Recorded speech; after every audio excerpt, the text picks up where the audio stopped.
Welcome to Ripley High School TV 19, your home for Tippah County football. We will join our stadium announcer, Mr. Richie Hatcher, as we have senior night here at Ripley High School as the Ripley Tigers take on the Houston Hilltoppers.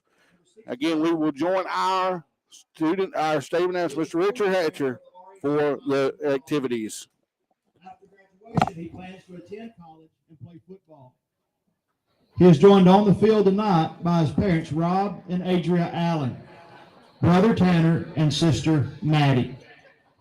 Senior football player, number 68, Braden Allen.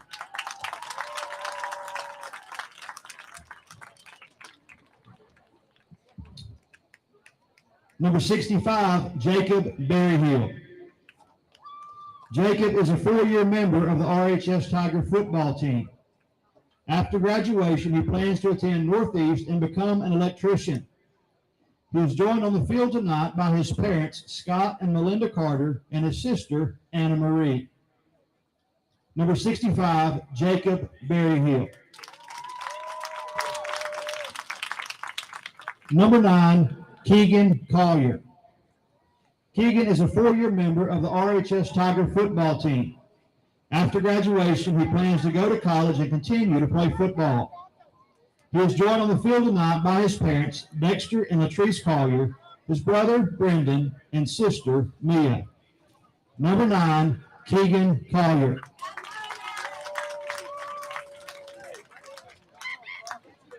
Number 69, Christian Johnson.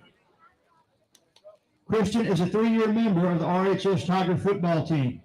After graduation, he plans to go to college and study law. He is joined on the field tonight by his parents, Azzy Lee and Christy Johnson, brother Azzy, and sister Deborah. Number 69, Christian Johnson.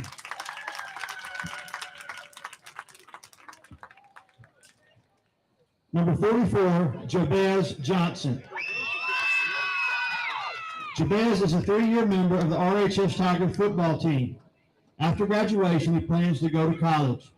He is joined on the field tonight by his mom, Samantha Prather, and sisters, Samara, Skylar, and Madison. Number 44, Jabez Johnson. Number 1, Aquan McDonald. Quan is a four-year member of the RHS Tiger football team. After graduation, he plans to go to college and play ball. He is joined tonight by his parents, Richard and Denise Joyner, daughter Autumn Rain, and grandfather David Spot. Number 1, Aquan McDonald.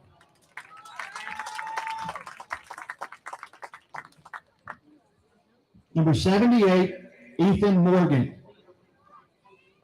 Ethan is a two-year member of the RHS Tiger football team. After graduation, he plans to attend Arkansas State University and become an aircraft mechanic. He is joined on the field tonight by his parents, Patton and Marissa Bennett, and grandparents, Chad and Carla Bishop. Number 78, Ethan Morgan. Number 25, Tyler Rucker. Tyler is a three-year member of the RHS Tiger football team. After graduation, he plans to go to college, study business, and continue to play football.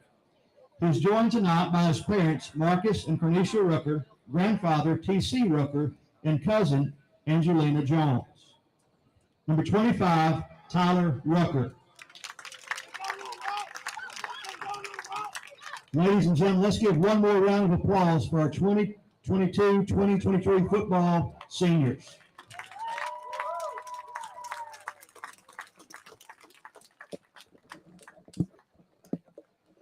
And there, ladies and gentlemen, you have all the senior football players from Ripley this year. What a wonderful class this has been for the Tigers for the football year this year. Again, the Tigers come in tonight with a record of 7-0. Houston comes in with a record of 6-1. Both teams undefeated in the division. So it looks to be a wonderful night of high school football. We're here word from our sponsors. We'll come back with more here for TV 19. Stay tuned for some exciting announcements, giveaways, live after broadcast, and much, much more when we return here to TV 19 Sports, your home for Tippah County football.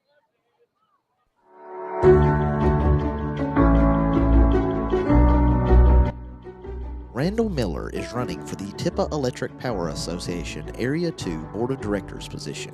He is a native of Tippah County, a Ripley High School graduate, and currently resides in Ripley with his wife of 45 years, Kim Malden Miller. His parents, Whit and Carleen Miller, installed a sense of patriotism and community in their children. That is why he seeks to work for our community and be a voice for the people. As a board director, he will use his training and experience to better serve all customers of the Tippah Electric Power Association. Your vote and support is greatly appreciated.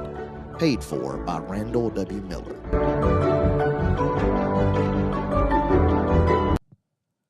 James Story would be honored to serve the youth and families of South Tippah Schools as Precinct 3 board member. A retired educator with more than 38 years of experience, Mr. Story will represent the students and parents of Blue Mountain, Pine Grove, and Ripley with wisdom, fairness, and integrity. Remember, vote James W. Story on November the 8th. Paid for by James W. Story. B&B Concrete in New Albany says good luck to our local teams and athletes this football season. This is Public Service Commissioner Brandon Presley, and I'm glad to join you on TV 19 for coverage of our local sports. You know, coming from a small town, I started out as mayor of Nettleton in my first political job.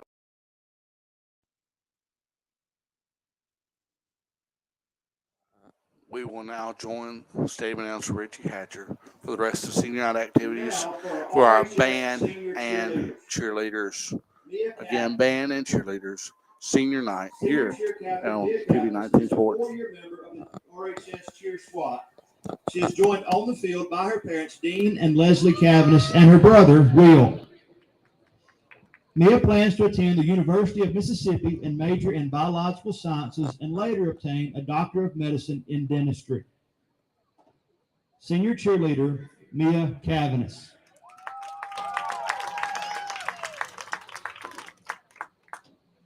Bailey Coker. Senior cheer captain Bailey Coker is a four-year member of the RHS cheer squad. Bailey is the daughter of Jennifer Coker. She is joined on the field by Ms. Lisa Graves. Bailey plans to attend Northeast Mississippi Community College and major in physical therapy. RHS cheer senior Bailey Coker.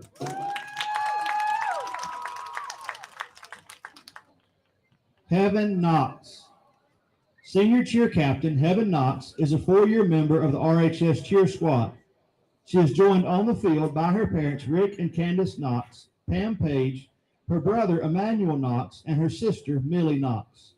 Heaven plans to attend Northeast Mississippi Community College and major in criminology and also attend cosmetology school.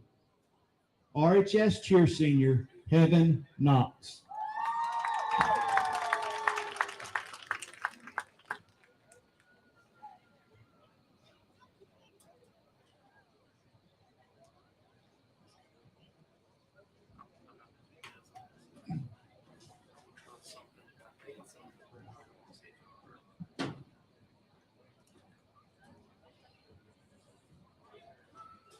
Let's give one more big round of applause for RHS Pom and Cheer seniors.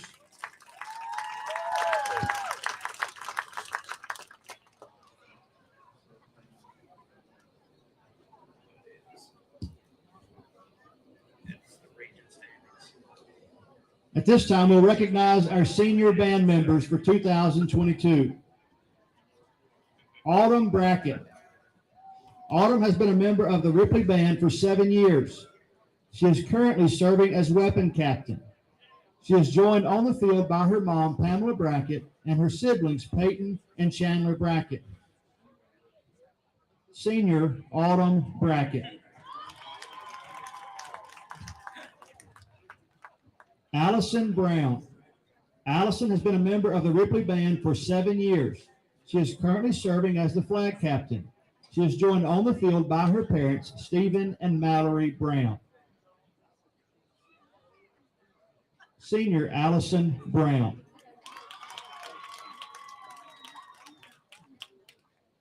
Garrett Brown has been a member of the RHS Band for 7 years. He is joined on the field tonight by his parents, Kenneth and Courtney Brown. Senior Garrett Brown. Tevin Clark. Tevin has been a member of the Ripley Band for 7 years. He is joined on the field by his parents, Eric and Candace Clark, and his brother, Kadevin Clark. Senior, Tevin Clark.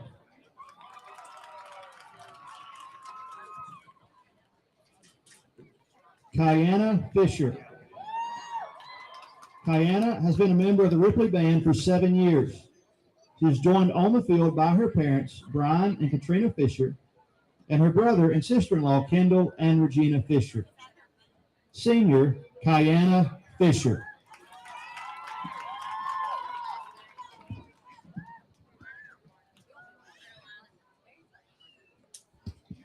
Bryson Gray. Bryson has been a member of the Ripley Band for 7 years. He is joined on the field by his mom, Tammy Hardaway, and his brother, Bladen Gomez. Senior, Bryson Gray.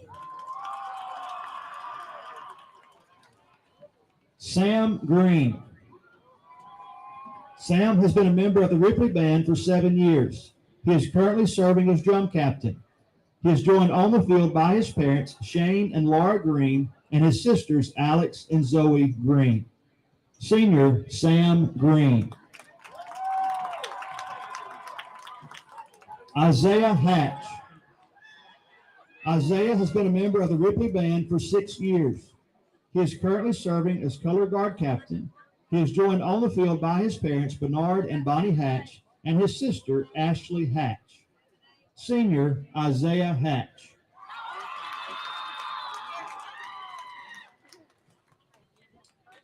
Jasmine Lemus. Jasmine has been a member of the Ripley Band for 7 years. She is currently serving as flute section leader. She is joined on the field by her dad, Mercedes Lemus, and her sister, Acela Lemus. Senior, Jasmine Lemus.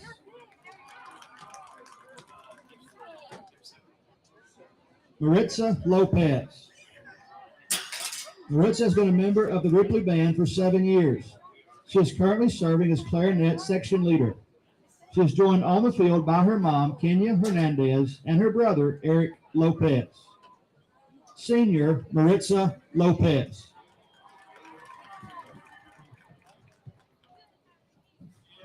Lennon Mendez.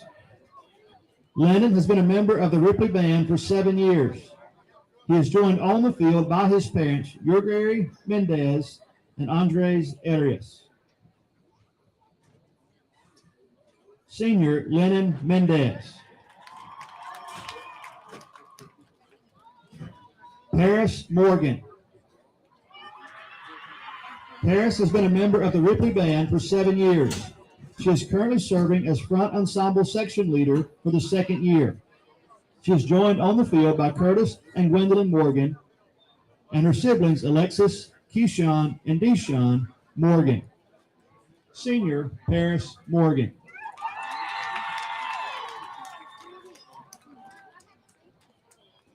Bailey Pate. Bailey has been a member of the Ripley Band for 7 years. She is joined on the field by her parents, Kylie Pate Rude and Nick Citrone, and her sister, Caden Pate. Senior, Bailey Pate. Christian Pittman.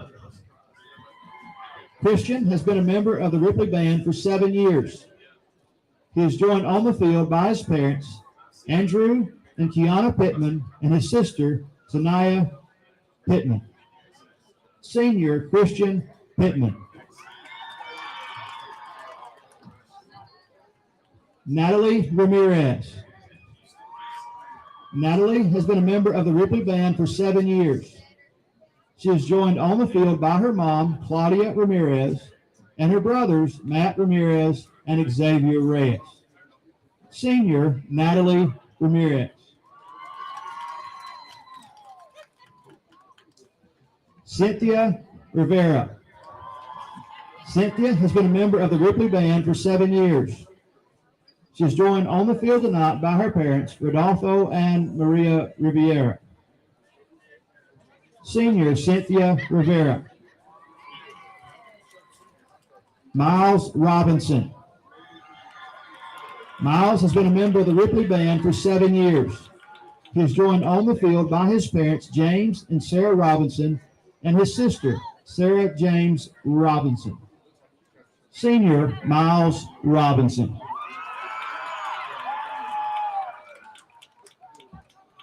Jackson Steyert. Jackson has been a member of the Ripley Band for 3 years. He is joined on the field by his mom, Lauren Gay. Senior, Jackson Steyert. Allie Tidwell. Allie has been a member of the Ripley Band for 7 years. She is joined on the field by her mom, Amberly Tidwell, and her brothers, Peyton Tidwell and Abel Whitehead. Senior, Allie Tidwell. Bailey Timmons. Bailey has been a member of the Ripley Band for 7 years. He is joined on the field by his parents, Jason and Amanda Barber, and his siblings, Sean Gross and Emma Barber. Senior, Bailey Timmons. Tyler Turner. Tyler has been a member of the Ripley Band for 7 years. He is currently serving as saxophone section leader. He is joined on the field by his parents, April Turner and Leon Jones. Senior, Tyler Turner.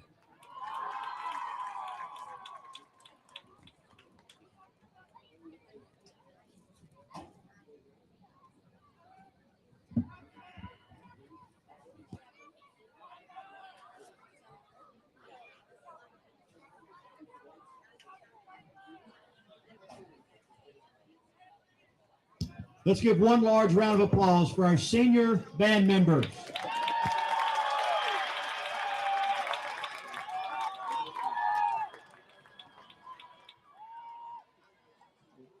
Welcome back to RCT TV 19. Peyton Taylor alongside John, and thankful for the seniors here at Ripley, what they've given to their programs. You watch a team for 8 straight weeks, John, you start to you get an even more of an appreciation for what those seniors have put into the program. You're exactly right, Owen, and we cannot begin to thank these seniors enough for all they've done in the football field, on the football field, in the classroom, in the band hall, in the cheer room, wherever they can be. You know, it takes a special group to be these are leaders. These are your future leaders that are going to graduate high school here in a few months, go out and make a difference in this world. And we can't begin to wish them enough luck here at TV 19 for all they've done, and we can't begin to thank them for representing Ripley High School very well and all they've done. A great senior night program, and the only thing that could make it better, John, is to end off with a win here tonight. As we move now to talk about tonight's game between Ripley and Houston, and John, as we pull it up, and you're going to see this game is essentially for the division. I mean, you still have Pontotoc next week for Ripley, New Albany the next week, but you put yourself, you control your own destiny. Yeah, you really do. And again, as Owen shows us those graphics, you see Ripley coming in the night undefeated. Then you got a really good Houston team, and we're going to see that coming in the division undefeated, and then that in New Albany, and of course you got your lower 2 seed, your 3 or 4 seeds there. But New Albany, of course, is a team we saw a couple weeks ago, and we gave Ripley all they wanted and then some. But this week we got to focus our attention on Houston. Houston comes in tonight 7-1 over the year, 3-0 division, and from what I understand from talking to a lot of people, a very good football team. Yeah, this is a Houston team that was seen as by a lot of people one of the favorites in the 4A classification for the state title. We're coasting through the opening part of their schedule, undefeated. Looked like they were going to be on their way. They started 5-0, hosted Amory in a game that got high school game day there. I don't know if anybody saw that from WTVA when they covered it that day. But had Amory, and then boom, tragedy strikes. Star running back Jalen Washington goes down for the year. They have a little bit of trouble adjusting to an Amory team that on an injury that big. Amory gets the win. But since then, from what I've talked to, I've got a couple people I know down in Houston. They said now that they've had the time to prepare for life without Washington, they're rolling like he was never gone. Right, and of course, if we will send out our condolences. Again, what Mr. Ritchie is announcing over to the stadium. Ripley lost one of their great historians this week, Mr. Jim Panel. Want to send a big our condolences out to Jim and his family. Man, Jim was a wonderful historian for Ripley High School. Did a lot of wonderful things for the high school. Again, the team tonight will be wearing a decal on the back of their helmet with the JP on the back of it. So, just a little something extra for the team to play for tonight. Not that Ripley needs anything extra to play for tonight, but just a little bit of something, to play for that, a person that's meant so much to Ripley High School. Owen, let's hear a word from our sponsors. Come back, and we'll have our keys to the game, and we'll have our starting lineups, all that fun stuff. When we return here, TV 19 Sports, your home for Tippah County football.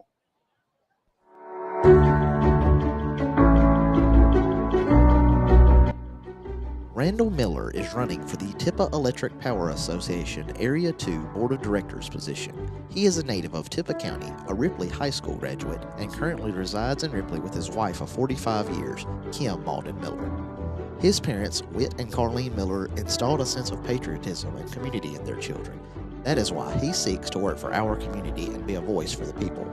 As a board director, he will use his training and experience to better serve all customers of the Tippah Electric Power Association. Your vote and support is greatly appreciated. Paid for by Randall W. Miller.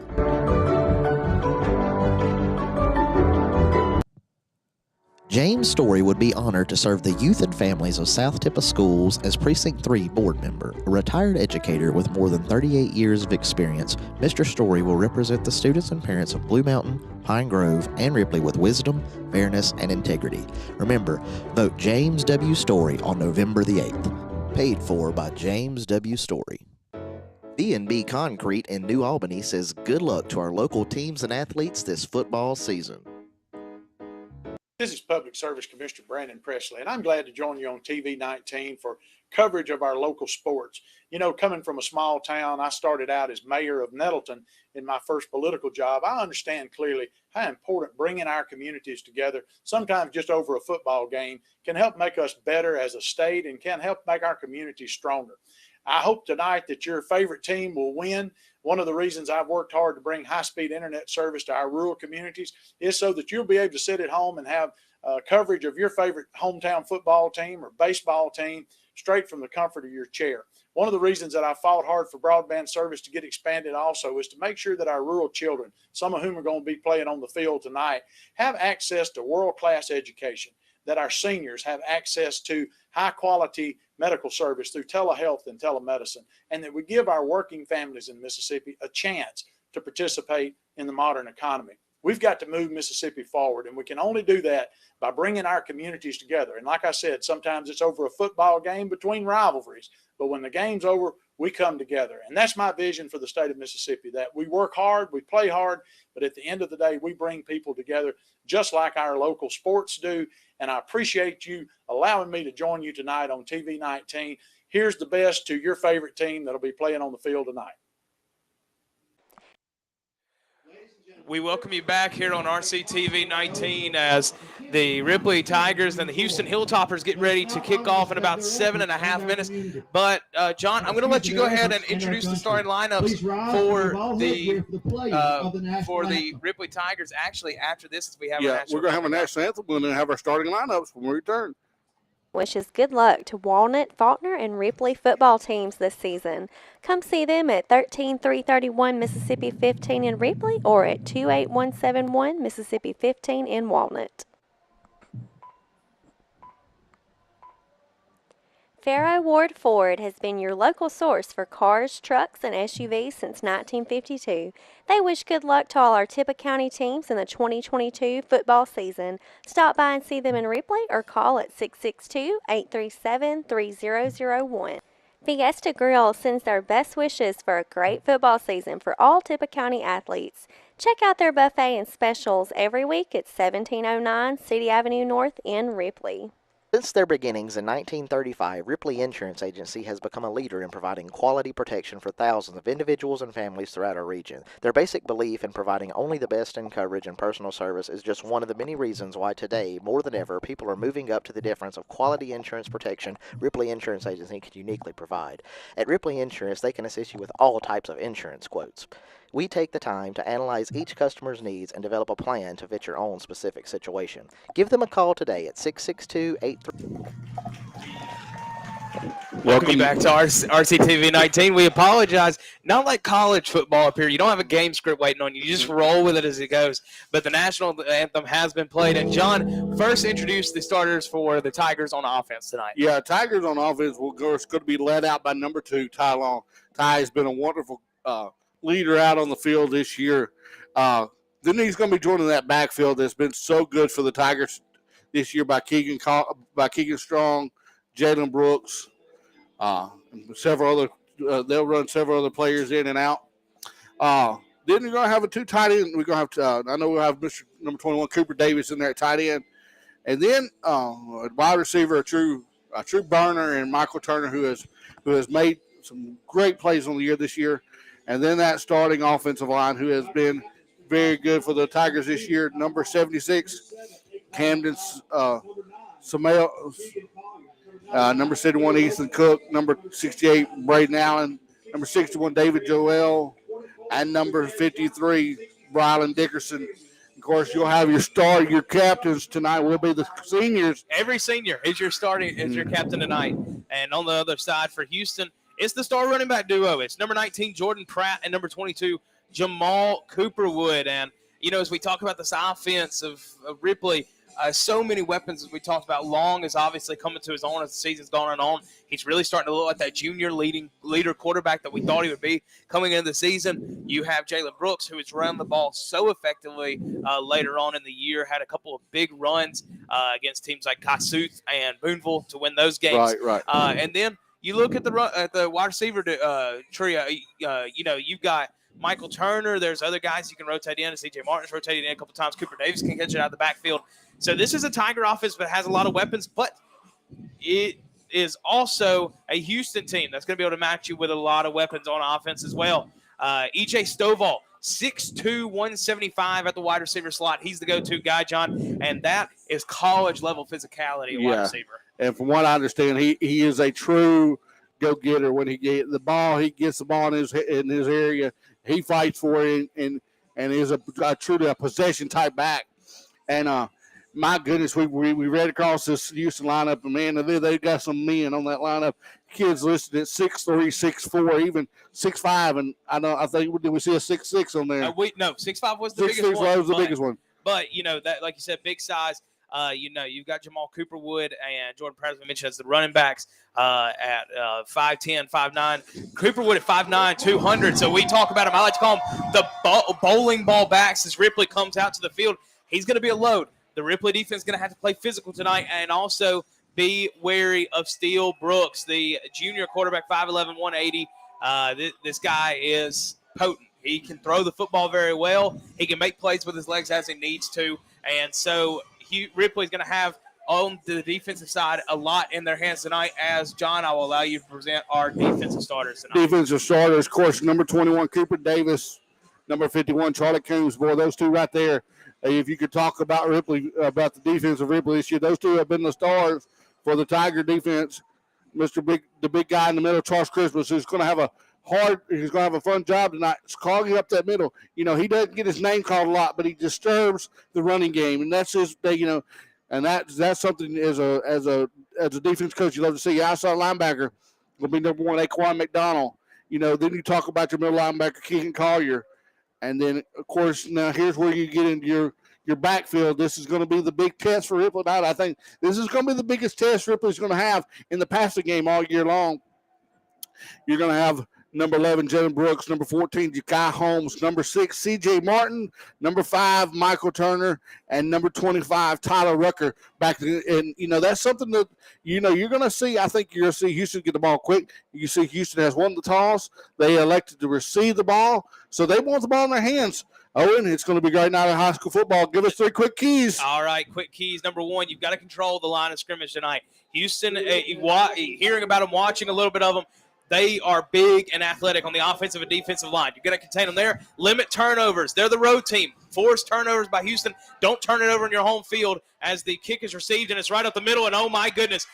That is Jamal Cooperwood, and he may go the distance, and he will. Opening play And number 3 was actually going to be special teams play. You got to win the field position battle with 2 defenses like this. And obviously, a big special teams play just given up by Ripley on the opening play of the game. Well, and you see Ripley kicks it short, and it allows the running back for Cooperwood to get up field quickly, and he returns and he goes untouched into the end zone. Yeah, you have to, every coach is going to preach to you. If you're going to kick it short, you're kicking it to one of the up backs, one of the bigger tight ends that's there for ball security. What you're not doing is kicking it to the main man at the 15-yard line, because that doesn't allow your coverage team to set up, get wide, and make sure that also the middle of the field covered. So Ripley couldn't get their coverage team in this position they needed, and Cooperwood just simply split it up the middle and was probably the easiest 6 he'll get all night. Yeah, so 6-0 very quickly here at Tiger Stadium. 11:49, your Tigers trail. Back kick looks like it's going to be number 3 for the. It's going to be number 48 kicking. Excuse me, 48. The extra point, and it is up, and it is no good. It's off to the right side. It was Joby King kicking it for Houston. It is no good. Well, John, 6-0 early already. Houston has the lead, and I think we'll see how Ripley responds when we come back. And yeah, I think you're going to see a good response for Ripley. Let's hear word from our sponsors very quickly. We'll return here. TV 19 Sports. 378874 to discuss your options for your current insurance needs. Eaton Babin Smith are proud supporters of Tippah County sports. Eaton Babin Smith CPAs and advisors have offices in Ripley, New Albany, and Tupelo. Eaton Babin Smith specializes in small business financial services, from bookkeeping and QuickBooks assistance to payroll services and tax filings. They have solutions for almost every small business need.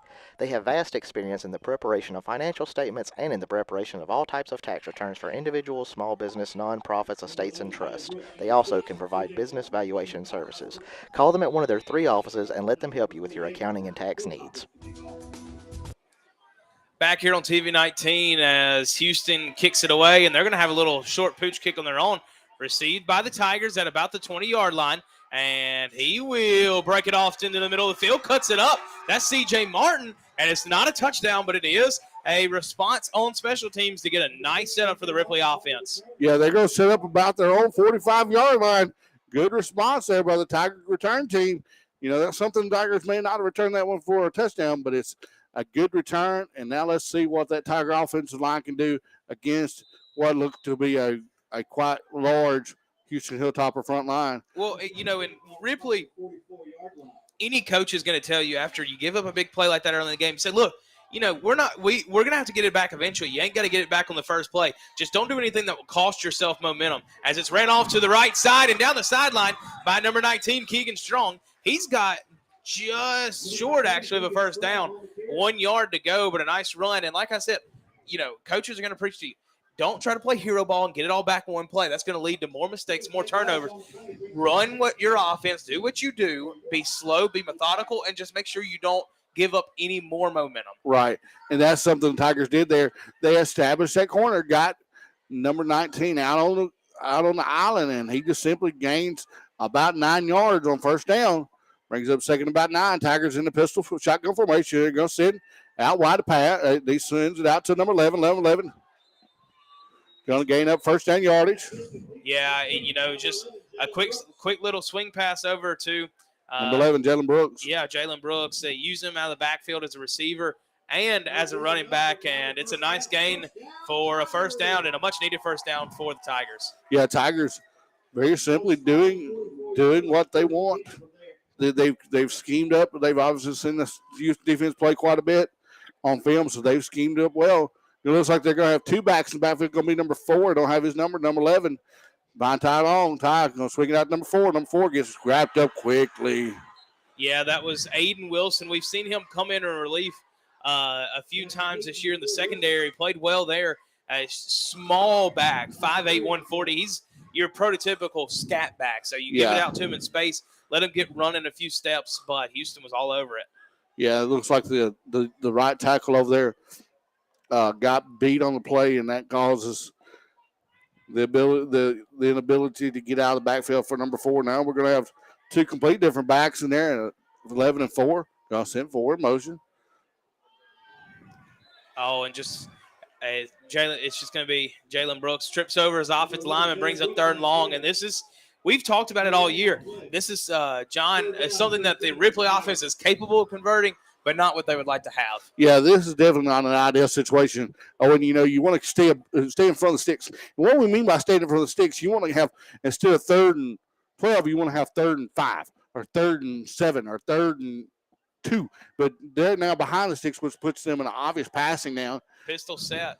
2 tight ends to the left side. Now they're going to run it on 3rd down, and nothing going to be doing there. Actually, it might be about a half a yard loss on the handoff to Keegan Strong. 4th and long coming up, and you would assume that the Tigers are going to have to punt, and indeed they will send out the punting unit. Yeah, that was senior number 21, Shendavius Pittman, 5'11", 215, who got back there quickly to make the tackle. Comes across the formation to make tackle. Very quick speed there for Pittman. So it will be Aquan McDonald out to punt the football for the Tigers. He's been the punter all season. The athletic linebacker also serves as the Tigers' punt man. Looks like Houston is ready to send a few. Now they're going to back off, get a little bit of safety going up defensively, and that is a beautiful punt by McDonald that's going to go out at about the 12-yard line. So McDonald does the job. 9:27 remaining, 6-0. Houston leading early. We're back here on RCTV 19. Athletes, great teams, great schools. Good luck from Norris Howell, 107 Dumas Road. Angel Davis and the staff at Silly Sisters wishes Tippah County football teams a winning season. Go check them out for all your gift and monogramming needs at Back with you quickly on RCTV 19 as the Houston offense was ready to run, as they're going to hand it off up the middle on a run to one of their 2 backs. That is, I believe, number 22, Cooperwood, who had the touchdown return earlier. Ripley defense was ready for him in the middle. No gain, 2nd down and 10. Yeah, Ripley does a good job up front, staying at home. Looks like Houston's going to be working out of a base shotgun set or pistol set with wides both sides of the field. Oh, and I'll let you have, brother. You see better than I can on that end. Houston still making some substitutions, trying to get that right set in. Let's see what they go with. It's a gun formation. 2 wide receivers at the bottom of the screen, 2 tight ends at the top. So heavy set off the right side. It's going to be a sweep off to the right side. Cooperwood got nothing, was able to break a tackle and make a little bit of something out of nothing. A nice run by Cooperwood, the senior, but not much more there. It's going to be 3rd down and about 7. So the Tiger offense has a chance, or excuse me, the Tiger defense has a chance to get the offense back on the field with a 3rd down. This is, that's something Tigers, I believe, they'll need right here. A quick momentum swift. They get a 4th down, 3rd down stop quick early here. Try to go with a hard count to get a few extra yards. Nothing doing. They'll get the play call from the side now. Same formation, just flipped it. Receivers to the near side of the field. It's a speed option. It's enough for a 1st down and more for Cooperwood as he's still running. No whistle was blown, but now there finally is.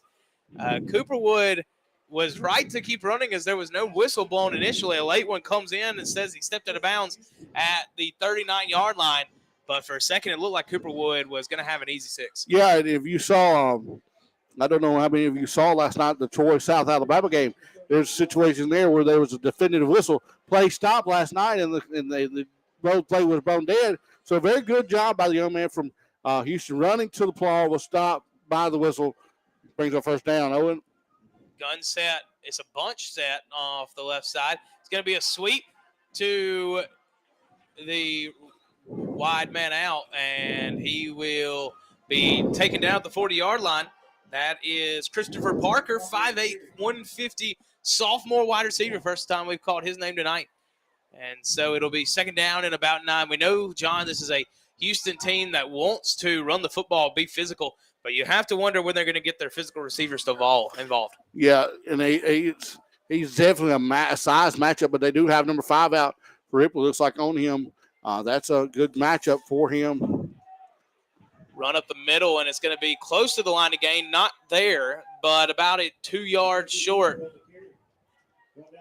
for Cooperwood. 3rd down and 3 coming up. Yeah, Turner, you're right, listed as a 6'2", 165 junior. Stovall is 6'2", 175. So near identical size as Cooperwood's going to run into the mass of humanity in the middle of the field. We'll see if he had enough.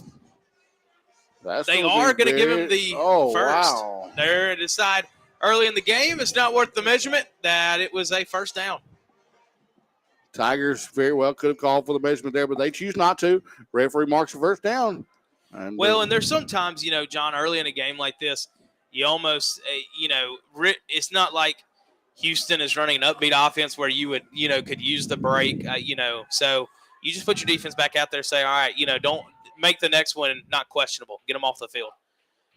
And it'll be a triple option thrown out to the receiver, as that is Parker, who is finally taken down behind the line of scrimmage. A huge play by the Tiger defense. Cooper Davis, Keegan Collier, Aquan McDonald, just a few of the names in the pile to take down Parker. Well, and that was a good job by the Tiger defense, stringing that play out, getting it to the sideline where they had the sideline to tackle to, and that's something you gotta keep in.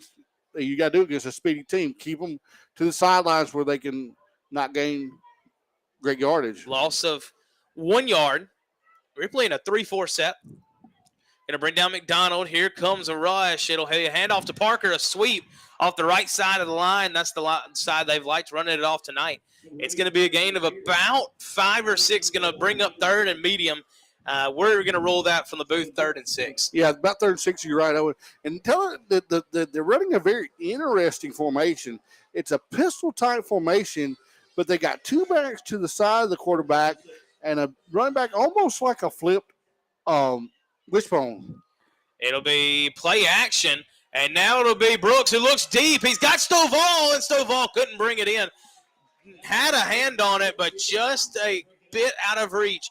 It's going to bring up 4th down and long, and we'll see what the Hilltoppers decide to do. But with how you've been running the football, they are going to send out the punt unit. And, John, I got to be honest with you.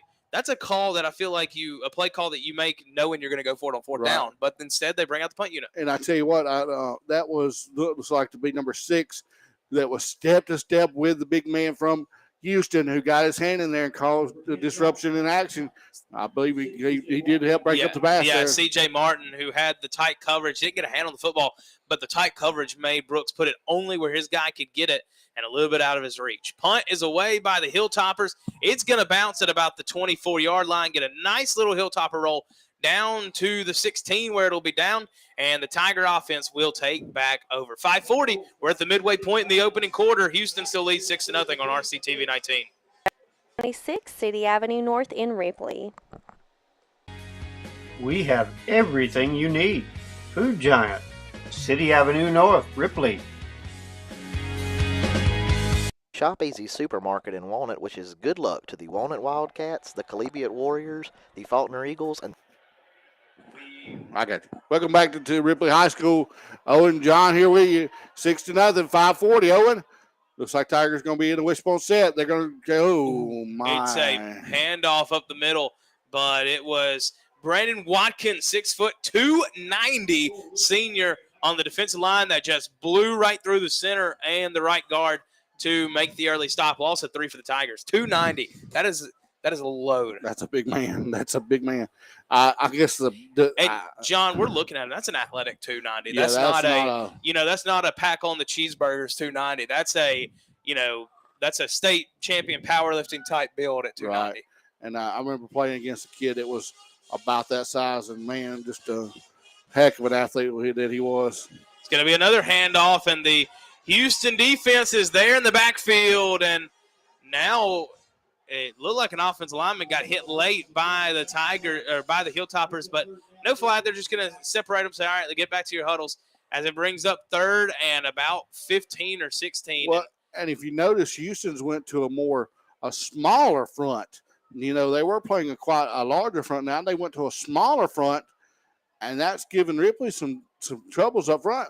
Not that the smaller is better, but they may be a little quicker. Yeah, I talked about that with an offensive line coach the other day about how it's not as simple as a lot of people say. We'll get back to it after this 3rd down handoff to the left side to Jalen Brooks, and he's going to get about 3 or 4. Tiger's going to have to punt on 4th down. But, when it comes to the offensive line, A lot of people think, well, it's easy, just block them. But when you go from in the span of 30 seconds, one down, to a 280 power rusher that wants to bull rush you, and to then you put a 250 guy that's a little bit leaner and then wants to use spins and swims to get by you and tries more of a speed rusher. It's a big adjustment. Well, I can tell you that from experience playing offensive line as I did. You got kids across from you that want to just bull over you. Those are a little bit easier to block. But as you get these kids that are fast and want to move, those are fun. Punt is away by McDonald, and that is a boomer to about the Ripley 47-yard line. That's going to be a punt of, I believe, about 41 yards is what we'll roll it here, as it'll be 1st and 10 for Houston, and we will try to get to our advertisements as quick as we can in just a moment. But these offenses are rolling. Yeah, these two teams want the ball. They want to get the ball in their hands. So we do apologize. Hey, Owen, let's talk about a little giveaway. How about that? Absolutely. Got to mention it. The usual giveaway for the RCTV 19, as this play will be underway. Brooks runs to the right side and is going to go down for about a yard. But, yes, make sure that you text in your guess, as usual, to the total point score tonight between Ripley and Houston. When we've announced it, we've given you a 6-point head start. Well, and I tell you what, since we're so late in announcing it, we'll give you the halftime tonight. How about that? All right, we're going to go to a halftime? Yeah. We'll see if the managers like that. But we are late in announcing this, so we'll give you a little extra time tonight to announce that, to text your guest. But, give us that number. It's going to be 662-576-1554. Again, that's 662-576-1554. Make sure to text your total points guess in by halftime to win the amount of dollars that your point guess is. You guess 55 and you win. You've won $55 from RCTV 19. Off the holding call, it's going to be 1st and long, and now it's Cooperwood, who's got a little bit of room. He is making tacklers miss like they're not even there. He has got a 20-plus yard gain and a 1st down for the Hilltoppers. Yeah, quickly on a 1st down gain is Cooperwood. Also, stay tuned after the game. For the first time tonight, TV 19 is doing a statewide call-in show that have scores from all across the state. Those will be on our YouTube channel and our Facebook Live. So we invite you to stay tuned for that after the football game. Absolutely excited for that. 1st down at 10. Houston driving. They're getting close to the red zone at the 32-yard line. Cooperwood is going to push forward, and he will get about 3 or 4 and bring up 2nd down and 6. And, man, John, when it has come to Jamal Cooperwood tonight, I haven't seen him go backwards yet. Yeah, he's a leaner. What do we mean by leaner? He leans forward. He does not lean forward. He does not lean back. He's always forward with the ball. Ripley trying to keep Houston out of the red zone, down 6-0, 2:10 remaining in the first. Houston driving. Couple big run plays from Cooperwood. He might have another option out to the right side. Cooperwood down the sideline. He drags a man forward, and it is down to the 15-yard line and a 1st down. And John, the key of the game so far, and I think Coach Lyles would agree with you. And I don't mean this in any disrespect, but Houston's been the more physical team to this point. You're right, Owen, and you're very astute in your observation. Houston has been just the dominant force up front, and they're a little bigger than Ripley up front. But as far as their running back, Cooperwood, he has been very impressive tonight. It's a keeper by the quarterback, Brooks. He'll go up about 4 yards. It'll bring up 2nd down and 6, as they are willing to spread the football around. That is not a problem for Houston. They've got so many guys that can do damage. And that's something I've enjoyed so far from the Hilltoppers. Now they're not afraid to give the ball off to different people. Let's see what they choose to do. Speaking of, Jordan Pratt in the backfield for the first time tonight. It's been Cooperwood the whole way, but this is a two-headed running back room. And Pratt now will get the handoff. He will bounce it out. Was in the pile in the middle of the field, but it keeps his legs churning, bounces out to the right side, and let's see what they're going to do. They are going to move the chains again. This referee crew, if it gets to that yard line, they're not bothering with the measurement. They're saying, all right, let's bring it on. Yeah, so the referees have been very definitive in the calls, which I don't mind. I don't mind a refereeing crew that's going to be definitive. We just don't want those questionable calls. Is what we don't. Exactly. First and goal from the 5. Brooks gets the call from his sideline. Pratt to the left of him. 2 wide receivers to the right side. It's just going to be a straight quarterback power up the middle, and he gets to about the 1-yard line, just a yard short on second down and goal. So you would expect Houston to just run power 4 times, whether it's quarterback or running back. Yeah, they do look like they're going to go behind that big offensive line. Looks like they're going to be run behind big number 52. And it looks like, actually, John, Houston is going to be content just flipping the field and going the other way as we're at 10 seconds, but we're winding down. So we will cut it to break here. 6-0 after 1. Houston has, to be quite honest, John, they punched Ripley in the mouth. They've been physical in the first quarter. Tigers look to respond in the second, right here on RCTV 19. Tigers this football season. Both Eagles and Tigers run with the big dogs. Good luck from Big M Diesel Express. Wishing the best to all our students and athletes. Here at Tippah County Hospital, we are more than just a healthcare facility. Your symbol of excellence is here. Tippah County Hospital, Ripley. Mi Pueblo in Ripley wishes good luck to all of our local teams and athletes this football season. Go see them at 925 City Avenue South in Ripley and check out their new outdoor patio.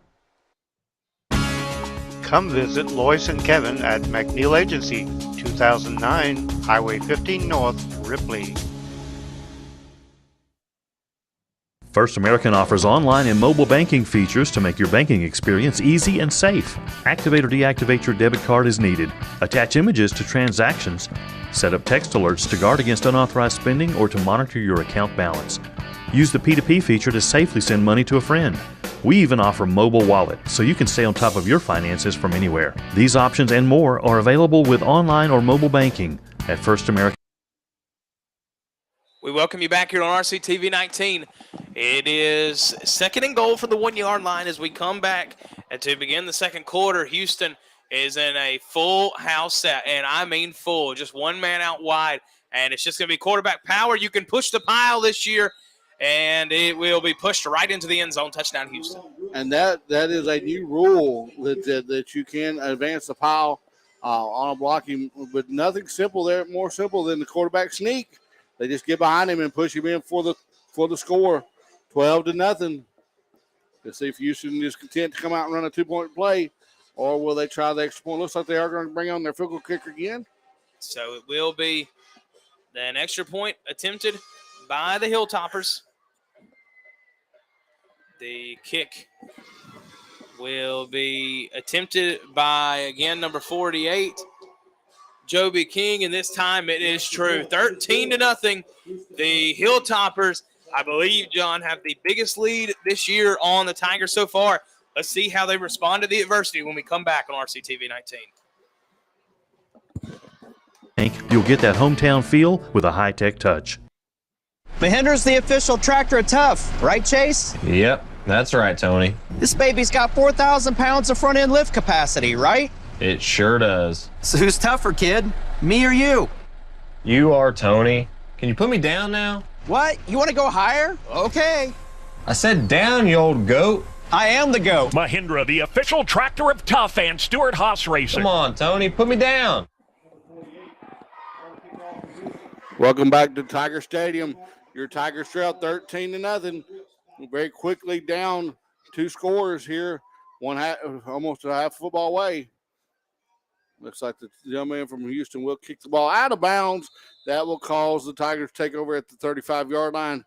There we will join the Tigers on offense. Owen, man, like you said, just Houston has just been much impressive so far tonight. Yeah, this is a physical football team. That's what we had heard, and they've lived up to the billing tonight. And so, this is a Ripley team that needs to respond for the first time this year. They've kind of gotten punched in the mouth in the early going. They really need to look to figure out what their response is. We want to show you again. As I've learned, I've been doing some studying and during our breaks. Ripley, with a win tonight, because Houston and New Albany play next week, somebody will go to 2 losses. There will be no 3-way tie. So it would be Ripley sealing the division tonight with a win. However, if Houston wins tonight, they will control their own destiny. Right. So big implications here as it will be 1st and 10. Ty Long drops back to pass, and now it's going to be an incomplete pass. He scooped it underhanded, and they're going to say that that C.J. Martin was a close enough intended receiver. And, John, I'm just going to be real with you for a second. I think the Ripley Tigers might have got away with that because Martin was about 10 yards down the field. Yeah, but good job. Great job by Long to get the ball away, not take the sack. Right. But I'm not sure that ball got close enough to the receiver to be counted as, a receiver in the area. But either way, Tigers take it. Well, that's referee's discretion there. So I like we said about also the first downs. Appreciate how this crew's been tonight. They haven't huddled up and, talked it over. There's been a referee group that knows what they're calling. They know what they're looking for. They're saying, all right, this is it. We're watching for this. Let's move it. Right. And that time, they send Keegan Strong on a little tall sweep, and he has to leap a man, and when leaping man loses his footing. And again, Houston going back with that smaller front, that more athletic type front. So 3rd down and 11. You expect the Tigers to pass it. Here they will. Play action. Going to throw it over the top to Jalen Brooks.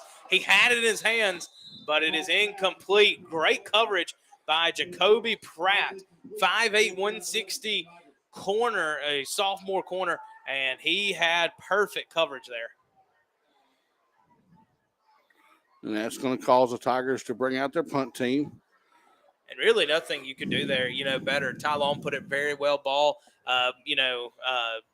Brooks had his hands on it, but when the coverage is that close, it just makes it hard to get your hands exactly where it wants to be, and Brooks couldn't bring that one in. So the Tigers will punt it away with 11:10 remaining in the second quarter. McDonald back to return. Houston very safe in the punt return.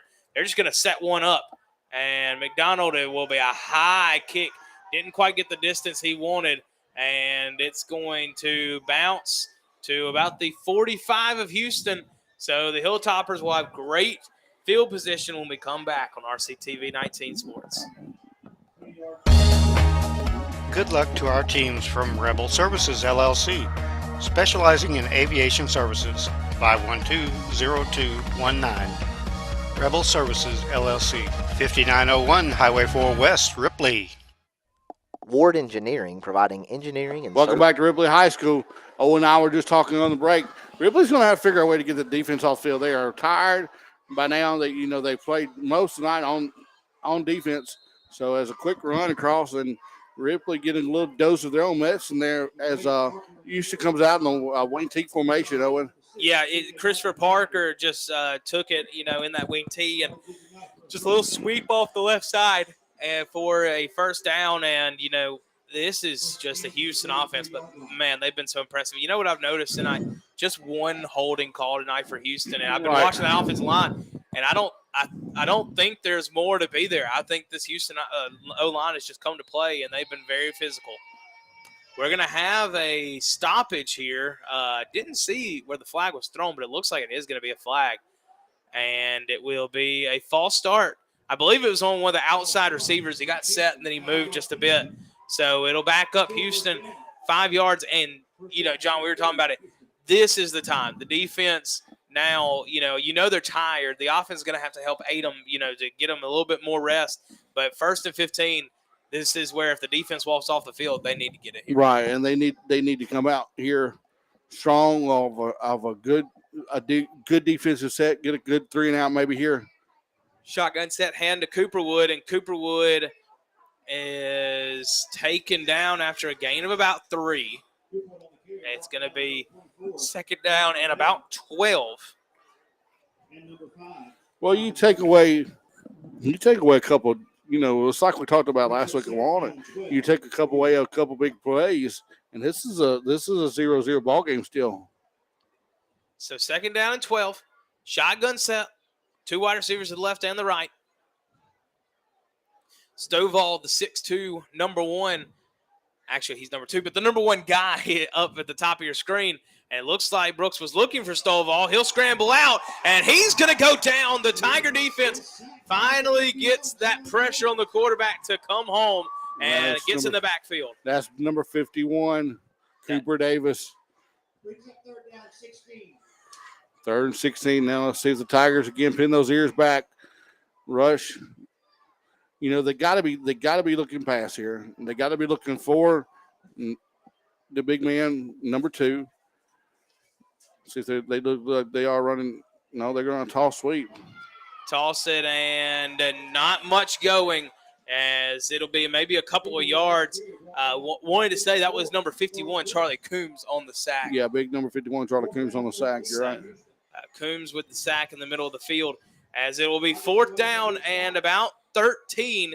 And Houston, for just the second time tonight, will be forced to punt it away. That's a big win for the Tiger defense. You're exactly right. And that's something, you know, we talked about right there. Getting the defense off the field.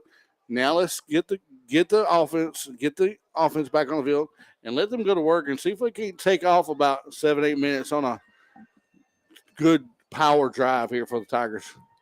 8:45 remaining in the first half. Punt is a little squibbler. It's going to roll down, and it will be at the 9-yard line where C.J. Martin will fall on it to negate any more loss of yardage and in field position. So the Tigers pin back deep. But, you know, John, this is a Ripley offense that, quite frankly, they've got to support their defense here. They got to, even if you don't score, you need to score. I mean, you need to get something up on the board to put some pressure on Houston, because right now Houston's playing with house money on the road. So you got to find a way to put pressure, but more importantly, get a couple first downs. Right, exactly right. That's one we're going to stay here and talk about that. You know, I think Tigers get a couple first downs, give that defense some time to rest, give the Houston Hilltoppers a taste of their own medicine. And Jalen Brooks will get it on the counter. It goes about 5 yards, so a nice starting play for the Ripley offense. You know, and that's what the Tigers need. That's, again, they're ahead of the sticks. Now they're in that position where that opens up the playbook a little bit further. Do they stay with the running game? Do they go to the passing game? Now the coaches have a little bit more options than if you're back in 3rd and 12 or 3rd and 15. Let's see what the Tigers decide to do here on 2nd and 5. They're going to be in a split back set, tied in 2 actually to the left side. Handoff to Brooks up the middle, and Brooks has got more than enough for a first down, and he will plunge forward. And that is a big move of the sticks by the Tigers. First down, Tigers. And then Tigers. I need to shout it out. I know we're in the middle of this, but I got to shout out. I'm a West Union alum, and tonight was Meet the Eagles. We have a shattered backboard over in Eagle Land. Wow. A dunk in the team scrimmage to show off. It showed off. It broke a backboard in the process. Wow, that's pretty impressive. So looks like the Tigers going to come back out in that same formation, just a split back pistol formation. Another big run by Brooks, and he is going to have enough for the first down to move the sticks. And look, and all of a sudden, Tigers might have found something that worked for them, John. It looks like they're going to that counter quite a bit. Yeah, they're running away. They're sitting. I don't know if they're running a true trap out of that or not, but it does look like they're maybe pulling that backside guard around and getting up in there to trap the back. Well, like we said, this is a big defensive line. So, use some misdirection, get them going one way and then make them come back the other. And it so far has worked for the Tigers. Here's the run. It'll just be a little sweep off to the right side. And Aiden Wilson's got a couple of yards, nothing more. But, again, another positive game, which for Ripley tonight is something to talk about, because this Houston defense has stifled the usual potent running game up until this drive. Yeah, Tigers. Let's see. It looks like number 6 is going to be checking. I believe he'll take out number 4. He will. No. He's going to take out number 23. Yes, he will. So about Evan Goolsby, one of the tight ends. So it looks like the Tigers going to go to a 1 tight end set. Obviously, you don't know the play call, but going from 2 tight ends to 1 tight end, that indicates pass here. Yeah. Or some sort of quick screen or some sort of quick. So it'll now be a timeout called by Ty Long. Either not the right personnel or not the right formation. The junior quarterback realizes that and wants to have a little talk with the coaching staff. Yeah. 6:48 remaining in the first half. 13-0. Houston leads, but Ripley's driving on RCTV 19. Services throughout North Mississippi proudly supports all Tippah County sports and athletes. Good luck this season from Ward Engineering. Good luck and do your best. D's Oil, 311 City Avenue South. Our customers come first at First Franklin Financial. That's not just a slogan, it's the way we do business. Since 1941, we've been helping our friends and neighbors in the Southeast with their financial needs. We offer personal loans, bill consolidation loans, and starter loans. So stop by our office today. We're conveniently located at 1703 City Avenue North, or you can give us a call at 512-5808. Apply online at www. Tigers come back out of the timeout, ready to run their offense on 2nd down and 8. So it's going to be, again, that split back set we've seen. They're going to bring Goolsby back into the game. And so it'll be a play action here, but now it's just going to be a little designed run for Ty Long. And, again, you fake the handoff.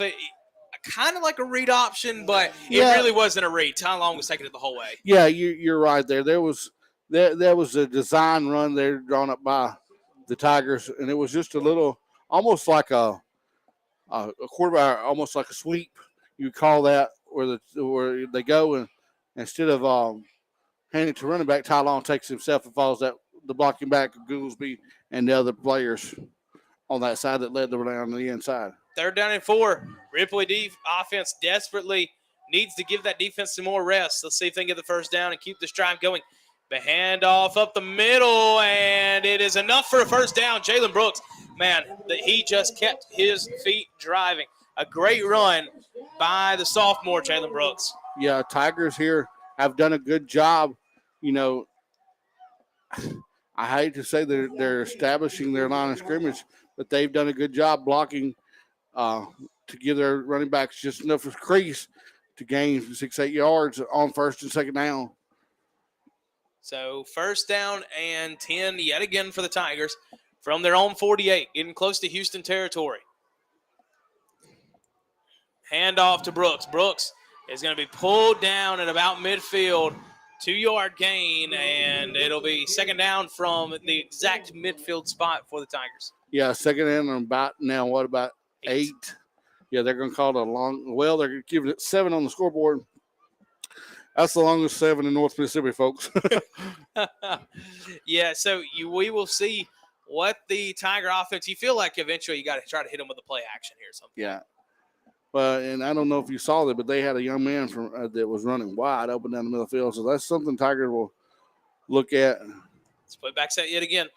And it'll be a counter for Brooks, and Brooks has a little bit of room, breaks off a couple tackles, but eventually is swallowed up at the line of scrimmage. So 3rd down and 8, and, we said they were going to the pass. Now the Tigers probably going to the pass. It does. They definitely may. Or who knows what they draw up here, but Coach Lyles is talking to his receivers. Going to send in now. They're going to send in strong. When you got we always reference Ole Miss, I guess, because we're Rebel fans. But, Kiffin lately has kind of changed the game when you watch the college level. Usually 3rd and 8, it's all right. That's a passing down, and that is a passing down 1,000%. But, you're seeing a lot more coaches that are okay because of being more okay with going for it. They're running the football on 3rd and long to set up a 4th and short, 4th and medium, or surprise the defense pick up the 1st down when they pin their ears back for pass. Right, and that's and that's all that game of analytics, and folks, we could get into that all day long, but that's way above my pay grade, if you know what I mean. I would agree. Timeout. Back here for 3rd and 8 in just a moment. FFC.com. All loans are subject to our liberal credit policy and limitations, if any. First Franklin Financial. Henderson Pest Control wishes good luck to all our Tippah County teams and athletes this football season. ADF Automotives wishes good luck to Charlie and the Ripley Tigers. Accidents are catastrophic, what we consider a catastrophic accident. On a catastrophic injury, you're not going to be able to go back to 4:46 remaining in the first half. 13-0. Houston leads Ripley, but the Tigers are driving. 3rd down and 8 from midfield. Shotgun set. 1 tight end, 2 wide receivers, 1 out to both sides. Now Brooks will be out in motion. Fake a screen. Long comes back to the left side. He's scrambling, running, throws across the field. Incomplete. There is a flag. However, it looks like it is in the direction of holding. Yeah, and I believe you're going to be exactly right on that call there, Owen. Looks like it's in the area of holding.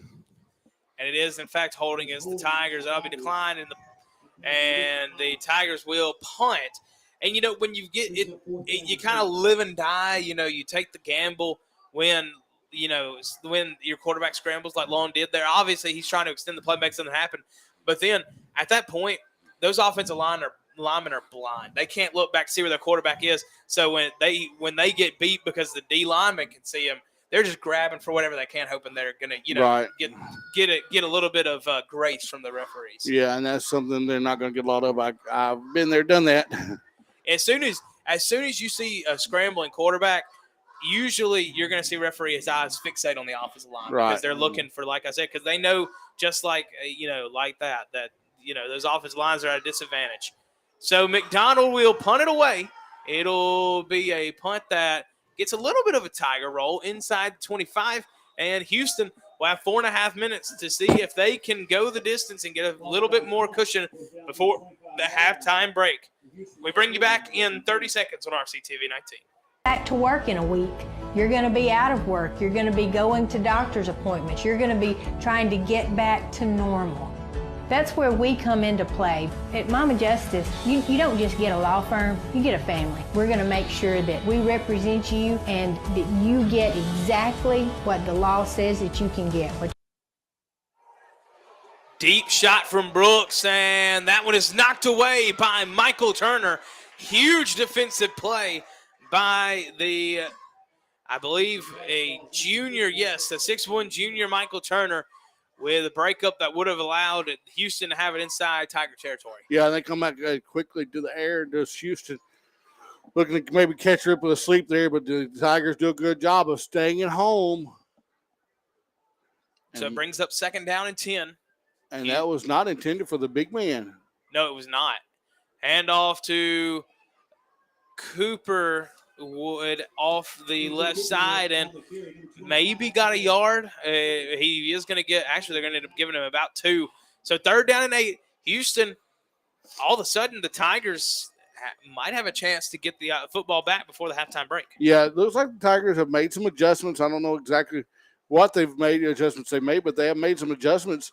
And the Houston having a little trouble figuring out what the Tigers are doing defensively. So it will be Brooks who gets a couple of hard counts, looks back for the call. Play clock running down, 3:43 remaining. Houston's going to maybe call a timeout. Yes, they will. They will call a timeout as they will chalk over this 3rd down and 8. And as they talk it over, we'll hear a word from some of our sponsors. Big 3rd down coming up for the Tigers on RCTV 19. Ripley House of Flowers says good luck to Tippah County teams this football season. Go see them for all your floral arrangement needs at 1014 City Avenue North in Ripley. No matter how young you are, if you have loved ones, you need to think about how they would cope financially if anything happened to you. Trust me, there are benefits to getting life insurance when you're still young and healthy. Modern Woodman can help you plan for all stages of life, from protection to saving to retirement. This is Stephen Eaton in the Bellhaven historic downtown Corinth. Call me at 287-0113. Modern Woodman of America, touching lives, securing futures. Welcome back to Ripley High School. John Owen Taylor with us. Hey, folks, Ripley Tiger defense has kind of woken up this second half. Down 13-0. Houston in the shotgun formation. They're going to spring wide man out wide. Going to look across the middle. Going to be a complete pass, I believe. And look who it is. It's Stovall. The first time tonight they find him. And what else than it may be the biggest point in the game. And, Tiger defense, you hope now they can keep their head up and get a stop, because when you've played such good defense and then they just find a little soft spot in the zone for the first, you just kind of it gets tempting to just drop your head and give a sigh because he played good defense. They just found the soft spot. Cooperwood is going to be swallowed up as Charles Christmas is in the middle. Do we call it? Go ahead. Do it? Go ahead. He got him a Christmas present, baby. It's a 1 yard loss after the tackle for loss by Christmas. As Christmas, we talk about big D lineman, 6 foot 340. That is a load that Christmas is at the nose tackle. Yeah, we joke about the Christmas present, but we do love to give these young men some credit. Second down, 11, 2:43. Brooks drops back, looks, surveys, fires, finds Stovall for the first down. But I believe we're going to have a holding back there. I think you're exactly right. It's right where the offensive line was. And, I talked about earlier that the Houston offensive line had only had one holding penalty, but there's their second, and that is a critical one as it wipes the first down off the board. Yeah, they and I almost could have had a legal block at the back too as well, but they used to give the holding call. Number 51, Charlie Coombs gets back there very quickly, and I believe he was one that was being held on the play. So second down and 21. As now you wonder if Houston might not just run it a couple of times and punt it away with how their defense has been playing. Don't want to risk a turnover deep in your own territory when you've got a 2-score lead. Yeah, but Houston. There's a saying though. I will say this: it's called "scared money don't make money." So we'll see if Houston has that mentality in them. As it's going to be a run by Brooks, he is swallowed up in the backfield. As that is Keegan Collier on the tackle for loss, and now I feel pretty confident Houston's going to run the ball down, punt it away. Huge play by Keegan Collier, the senior on senior night.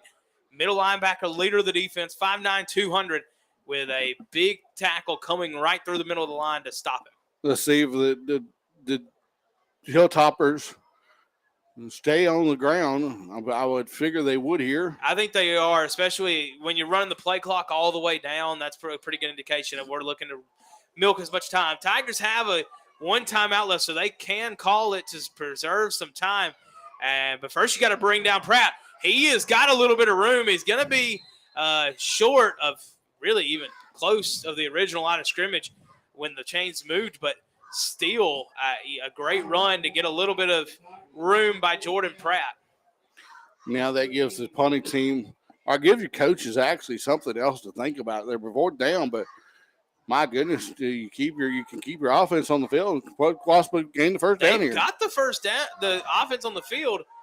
But I don't buy it. I think you're burning it. You're just trying to keep the Ripley defense, coaching staff honest. I don't think you're snapping the football here. Just see it if you can't get an extra 5 yards. And that is exactly what they do, as now they call timeout with 1:05 remaining on the game clock. As it's going to be Ripley getting the football back on a punt when we come back. Hold on, before we go to commercial. Let's announce our giveaway one more time. Yeah, that's a good point. Make sure to text in your pick for the total points. We've spotted you the early going, a little bit of extra time than what we usually do as we got it in late. But make sure that you get that in. 662-576-1554. Again, that's 662-576-1554 as John gets his phone out and is texting his pick in right now. I'm not allowed to get that in, but do go out there and be involved with that. Also, be sure to follow us on Facebook and Twitter and things like that, YouTube. Go out and subscribe to our page, and it'll let you know when we're going to be on the air. We're getting ready for basketball season, though, and I know you're excited about that. We talked about the backboard smashing earlier, shattering. We're getting close to basketball season. Still in football season, but it's getting that time. Also have our scoreboard show tonight, the first everyone here on Mississippi Sports, so make sure you watch that in conjunction with RCTV 19, as that is a great punt by Houston. That'll be down at about the 30-yard line. And John, with 55 seconds left, let's just keep it here. You've got to think, usually, when you've got it like this, no timeouts, or one timeout rather, you might just run a feeler play, see if you get about 8 yards on a run, then you move quickly. With how the Tigers have had no momentum on offense, really, you got to think they're going to be aggressive here. Yeah, the Tigers have. I would love to see them even get 3 points before the half, if all possible.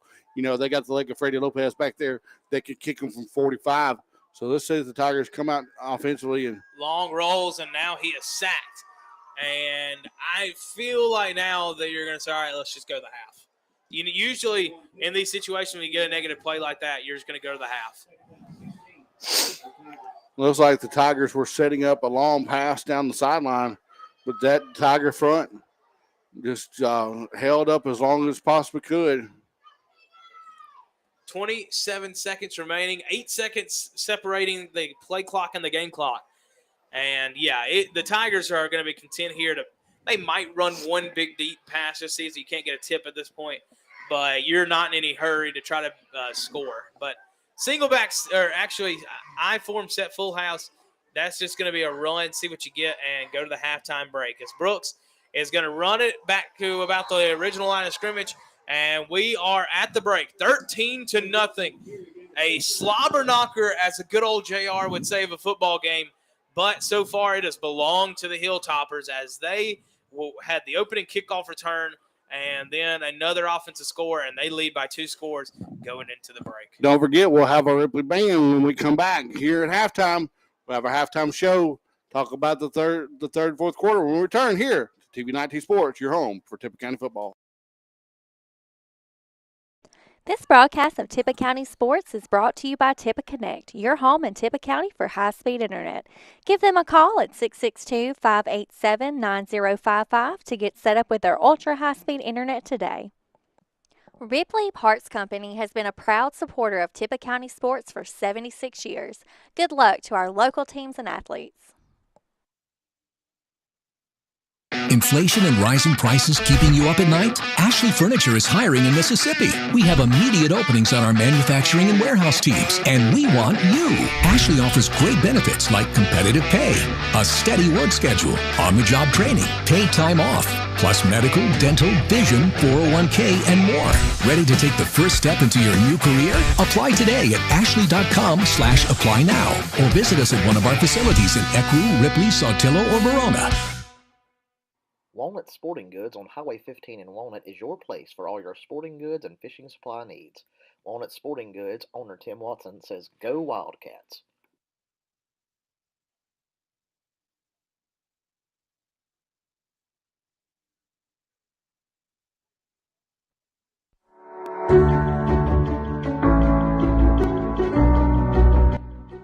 Randall Miller is running for the Tippah Electric Power Association Area 2 Board of Directors position. He is a native of Tippah County, a Ripley High School graduate, and currently resides in Ripley with his wife of 45 years, Kim Malden Miller. His parents, Whit and Carlene Miller, installed a sense of patriotism and community in their children. That is why he seeks to work for our community and be a voice for the people. As a board director, he will use his training and experience to better serve all customers of the Tippah Electric Power Association. Your vote and support is greatly appreciated. Paid for by Randall W. Miller.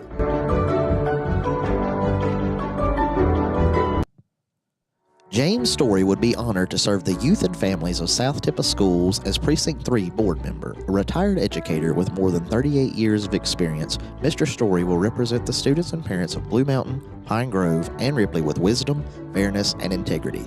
Remember, vote James W. Story on November the 8th. Paid for by James W. Story. B&B Concrete in New Albany says good luck to our local teams and athletes this football season. This is Public Service Commissioner Brandon Presley, and I'm glad to join you on TV 19 for coverage of our local sports. You know, coming from a small town, I started out as mayor of Nettleton in my first political job. I understand clearly how important bringing our communities together, sometimes just over a football game, can help make us better as a state and can help make our communities stronger. I hope tonight that your favorite team will win. One of the reasons I've worked hard to bring high-speed internet service to our rural communities is so that you'll be able to sit at home and have coverage of your favorite hometown football team or baseball team straight from the comfort of your chair. One of the reasons that I fought hard for broadband service to get expanded also is to make sure that our rural children, some of whom are going to be playing on the field tonight, have access to world-class education. that our seniors have access to high quality medical service through telehealth and telemedicine, and that we give our working families in Mississippi a chance to participate in the modern economy. We've got to move Mississippi forward, and we can only do that by bringing our communities together. And like I said, sometimes it's over a football game between rivalries, but when the game's over, we come together. And that's my vision for the state of Mississippi, that we work hard, we play hard, but at the end of the day, we bring people together just like our local sports do. And I appreciate you allowing me to join you tonight on TV 19. Here's the best to your favorite team that'll be playing on the field tonight.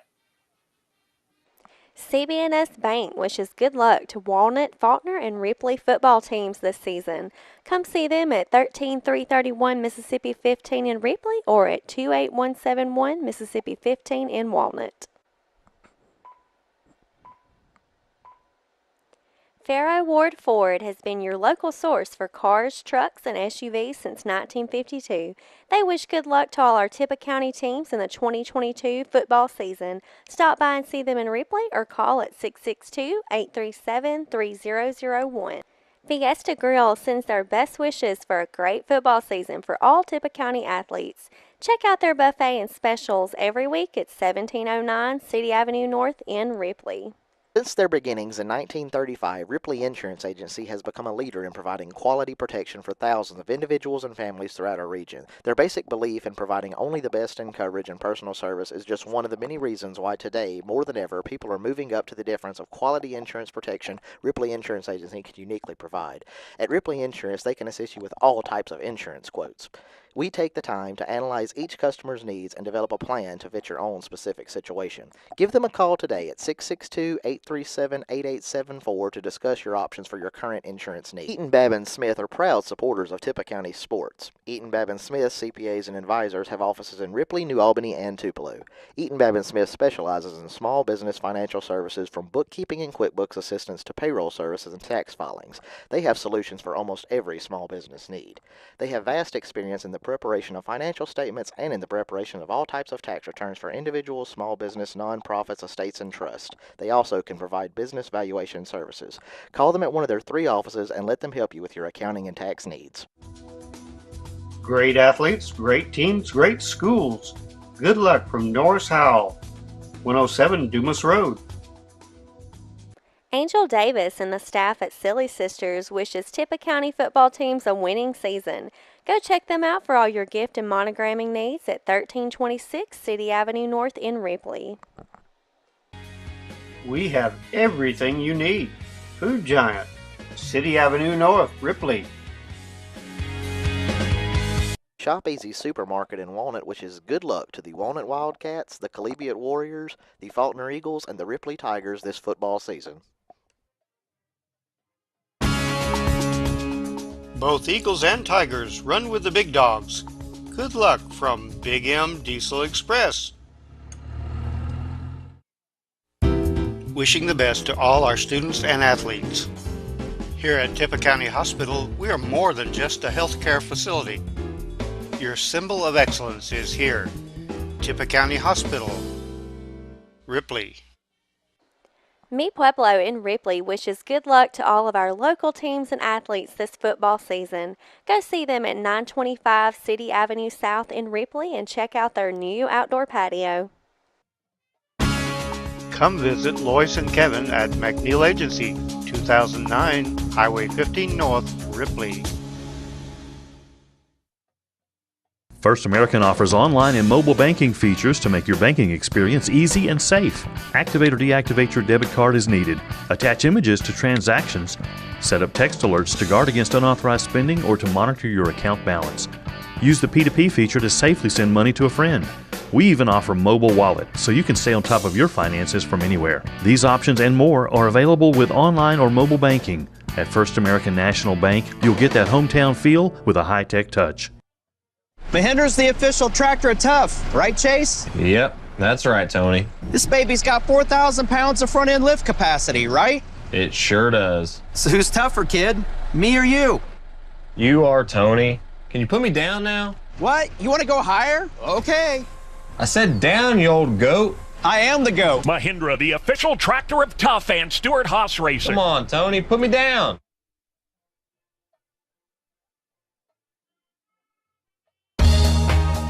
Good luck to our teams from Rebel Services LLC, specializing in aviation services. 512-0219. Rebel Services LLC, 5901 Highway 4 West, Ripley. Ward Engineering, providing engineering and surveying services throughout North Mississippi, proudly supports all Tippah County sports and athletes. Good luck this season from Ward Engineering. Good luck and do your best. Diesel, 311 City Avenue South. Our customers come first at First Franklin Financial. That's not just a slogan, it's the way we do business. Since 1941, we've been helping our friends and neighbors in the Southeast with their financial needs. We offer personal loans, bill consolidation loans, and starter loans. So stop by our office today. We're conveniently located at 1703 City Avenue North, or you can give us a call at 512-5808. Apply online at www.oneffc.com. All loans are subject to our liberal credit policy and limitations, if any. First Franklin Financial. Henderson Pest Control wishes good luck to all our Tippah County teams and athletes this football season. ADF Automotives wishes good luck to Charlie and the Ripley Tigers. Accidents are catastrophic, what we consider a catastrophic accident. On a catastrophic injury, you're not going to be able to go back to work in a week. You're going to be out of work. You're going to be going to doctor's appointments. You're going to be trying to get back to normal. That's where we come into play. At Mama Justice, you don't just get a law firm, you get a family. We're going to make sure that we represent you and that you get exactly what the law says that you can get. Ripley House of Flowers says good luck to Tippah County teams this football season. Go see them for all your floral arrangement needs at 1014 City Avenue North in Ripley. No matter how young you are, if you have loved ones, you need to think about how they would cope financially if anything happened to you. Trust me, there are benefits to getting life insurance when you're still young and healthy. Modern Woodmen can help you plan for all stages of life, from protection to saving to retirement. This is Stephen Eaton in the Belhaven historic downtown Corinth. Call me at 287-0113. Modern Woodmen of America, touching lives, securing futures. This broadcast of Tippah County Sports is brought to you by Tippah Connect, your home in Tippah County for high-speed internet. Give them a call at 662-587-9055 to get set up with their ultra-high-speed internet today. Ripley Parts Company has been a proud supporter of Tippah County sports for 76 years. Good luck to our local teams and athletes. Inflation and rising prices keeping you up at night? Ashley Furniture is hiring in Mississippi. We have immediate openings on our manufacturing and warehouse teams, and we want you. Ashley offers great benefits like competitive pay, a steady work schedule, on-the-job training, paid time off, plus medical, dental, vision, 401k, and more. Ready to take the first step into your new career? Apply today at ashley.com/apply now, or visit us at one of our facilities in Ecru, Ripley, Saltillo, or Verona. Walnut Sporting Goods on Highway 15 in Walnut is your place. Welcome back to Ripley High School. We now present for your viewing pleasure TV19 Sports, the Ripley High School Marching Band, as they present their 2022 competition show. Now we'll join the band for their halftime performance, wishing them good luck in the state championship marching contest here on TV19 Sports.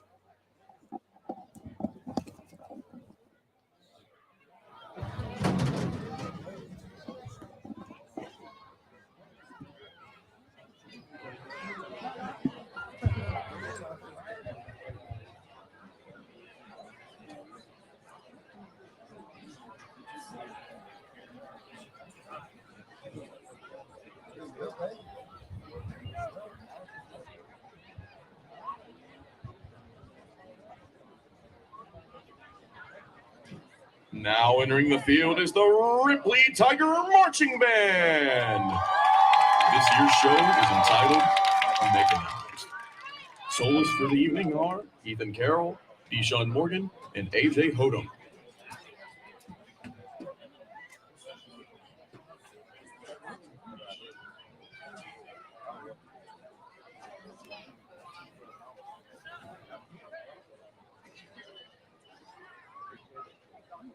Drum majors, Keyshawn Morgan, and LJ Spite. Is your band ready?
And there they are, ladies and gentlemen, year 2022 Ripley High School Marching Band. Their halftime show. Hope you've enjoyed it. We'll hear a quick word from our sponsors. Come back very quickly for the third quarter here on TV 19 Sports. Your Tigers trail 13-0 when we return here to Tiger Stadium. Goods and fishing supply needs. On at Sporting Goods, owner Tim Watson says, "Go Wildcats."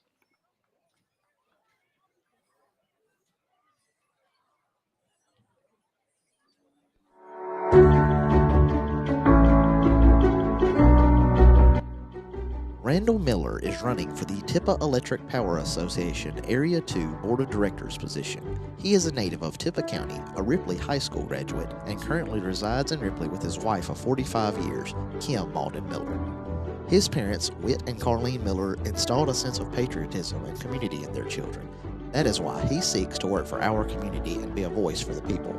As a board director, he will use his training and experience to better serve all customers of the Tippah Electric Power Association. Your vote and support is greatly appreciated. Paid for by Randall W. Miller.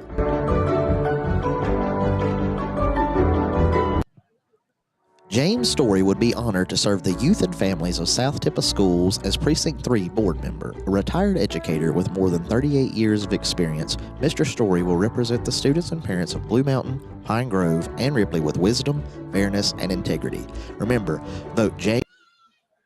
We welcome you back here on RCTV 19 as it is 13-0 Houston leading Ripley at halftime as both teams get ready in their final preparations to start the second half. You know, you asked me my keys of the game before, John, and usually it's you at halftime giving us a key to victory for Ripley. And, go ahead and give us that. Well, I think Ripley's got to come back out. They've got to do more of what they were doing right there at the end of the half. They had kind of established a line of scrimmage. They were running the ball more effectively. So that's something Ripley has got. I believe that they can kind of hang their hat on, if anything. And hang their hat on this could be way worse than 13-0. The Ripley defense has played well. They've been tested, and I was reading online. This is the first time Ripley's gone to the half trailing this year. So let's see how the Tigers respond. Yeah, I think, like you said, the response is going to be important as Ripley will start with the football. It's so weird, because, like you said, it could very well be more 13-0, but also you don't give up the kick return, and you're looking at a 7-0 ball game. So it's like it could be more, but it could also be less. So, it's just an odd feeling first half. Play wasn't sloppy. None of these teams were bad in the first half. It just has an odd feeling. So we'll see how this second half shapes out for the Tigers. Good Tigers have had their bright spots offensively, and Houston is just. You got to give credit where credit's due. The Houston defense has been the star of this show tonight for the Hilltoppers. They've swapped a few men in and out on that front line. They've gone from a bigger look to a quicker look, and that seemed to give the Tigers some trouble. Yeah, I think you're exactly right. It's been, they're like we heard about early on in the pregame about how this defense wouldn't be afraid to swap, go from one set on defense to another, change formations, change personnel. And so we've seen that to this point, and Ripley's going to have to find a way to adapt. They're going to have to change personnel with Houston as they do it. And so I think you're going to see a battle of wits in the second half between these two coaches. Yeah, I think you're exactly right. That's going to come down to some coaching play, and that It's going to be a situation where both teams it's going to be, I think, who gets the better start. Well, and you're going to have to give Ty Long some time to pass the ball. That's something the Tigers have not done so far tonight. The one or two times that they have given Long the opportunity to pass the ball, he's put it where he wants it. Just as the receivers have failed to catch the ball, and that's I don't know if that's just nerves or if that's just defensive players being in the right place at the right time. We can count it to all, but in the end, you got to win those battles. You're exactly right, and so we'll see if Ripley can win those battles in the second half. And before we start, I've been asked at halftime. We appreciate all of our viewers, but I have been informed of one viewer, which is an old buddy of mine who is actually a manager for the Ole Miss baseball team this year as they won the national championship. As there's going to be a fumble on the field picked up by Ripley, but he was one of my good buddies. One there now is an assistant baseball coach at Houston. So want to shout out Mr. Chuck Spencer. Appreciate him watching. Appreciate any of you watching. If you know us, feel free, to tell us that you're watching. We'd love to shout you out and tell you we appreciate you watching alongside us for what's been a great football game. But he had been on me, so I need to announce that. Right. But Chuck, he's actually heading down to Baton Rouge this weekend. So. Wow. And that's if you're watching some college football, this is a good weekend to watch, man. Ole Miss goes down to Baton Rouge for what is a big matchup down in the swamp. Two big matchups in 2 days for us. First down, handoff in the split back. No, they're going to fake it, throw it out. Called by C.J. Martin, but lost his footing. It's going to be a loss of about 4. So, it was open for Martin to run, but couldn't get his feet set, and he slips to the turf to catch the football. So, second down and now 15. So to start the Tigers looking. Yeah, they get themselves quickly behind the change to the Tigers. You're right, Owen. That's not the start the Tigers wanted. Second down and 15. Split back set yet again. Martin and Turner, the wideouts. Puts Davis in motion. Left to right. Speed option. Now flips it back to Brooks. Brooks has some running room, pushed out at about the 30, maybe the 31. It's going to bring up third and, getting back in front of the sticks. So third down and about 5 for the Ripley offense. Yeah, that brings the offense back to a manageable now where they were behind the sticks, brings it to 3rd and 5. Just a nice little speed option. Good read there by Ty Long. Just pitched the ball out right at the last minute. And if you're not a big football watcher and you wonder, well, why is it besides the obvious less yards a game, why is it so important, to get in front of the sticks? Third down and 8, 9, 10, your whole playbook isn't open. You've got certain things to get the first down. 3rd and 4 or 5, you can run anything in your playbook, as it will be Wilson up the middle, and he will be swallowed up. Got maybe a yard, nothing more. So it's going to be 4th down, and the Tigers, I would expect, will have to punt to open up the second half. I'm interested in why we haven't heard, but I wonder it's interesting to see why Wilson's in there and not, Keegan Strong or somebody like that, a bigger back. Yeah, I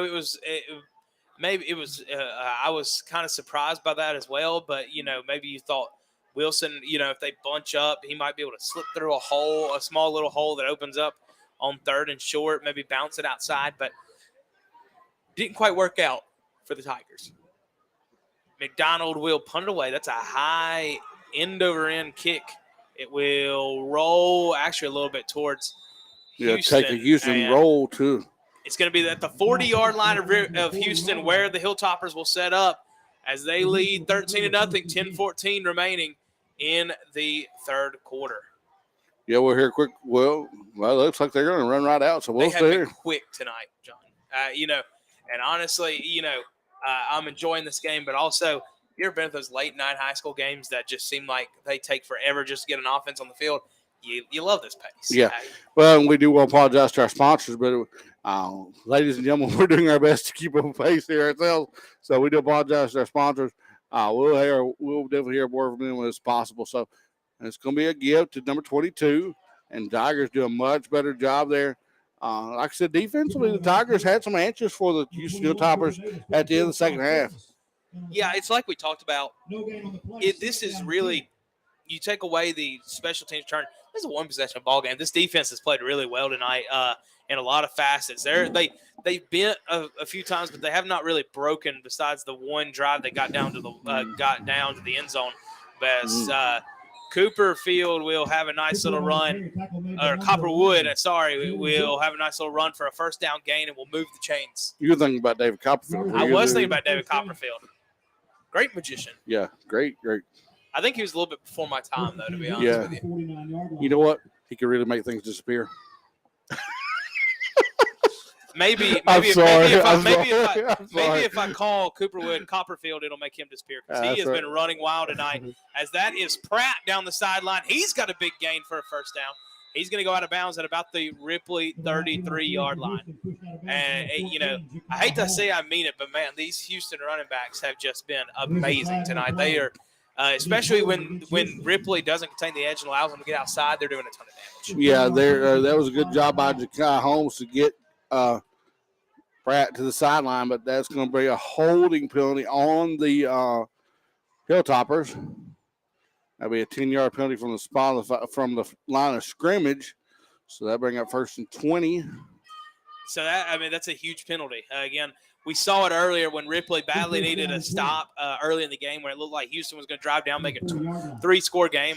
It was a false start that allowed them to get put behind the chains and Ripley get off the field. Let's see if they can do it here on 1st and 20 now.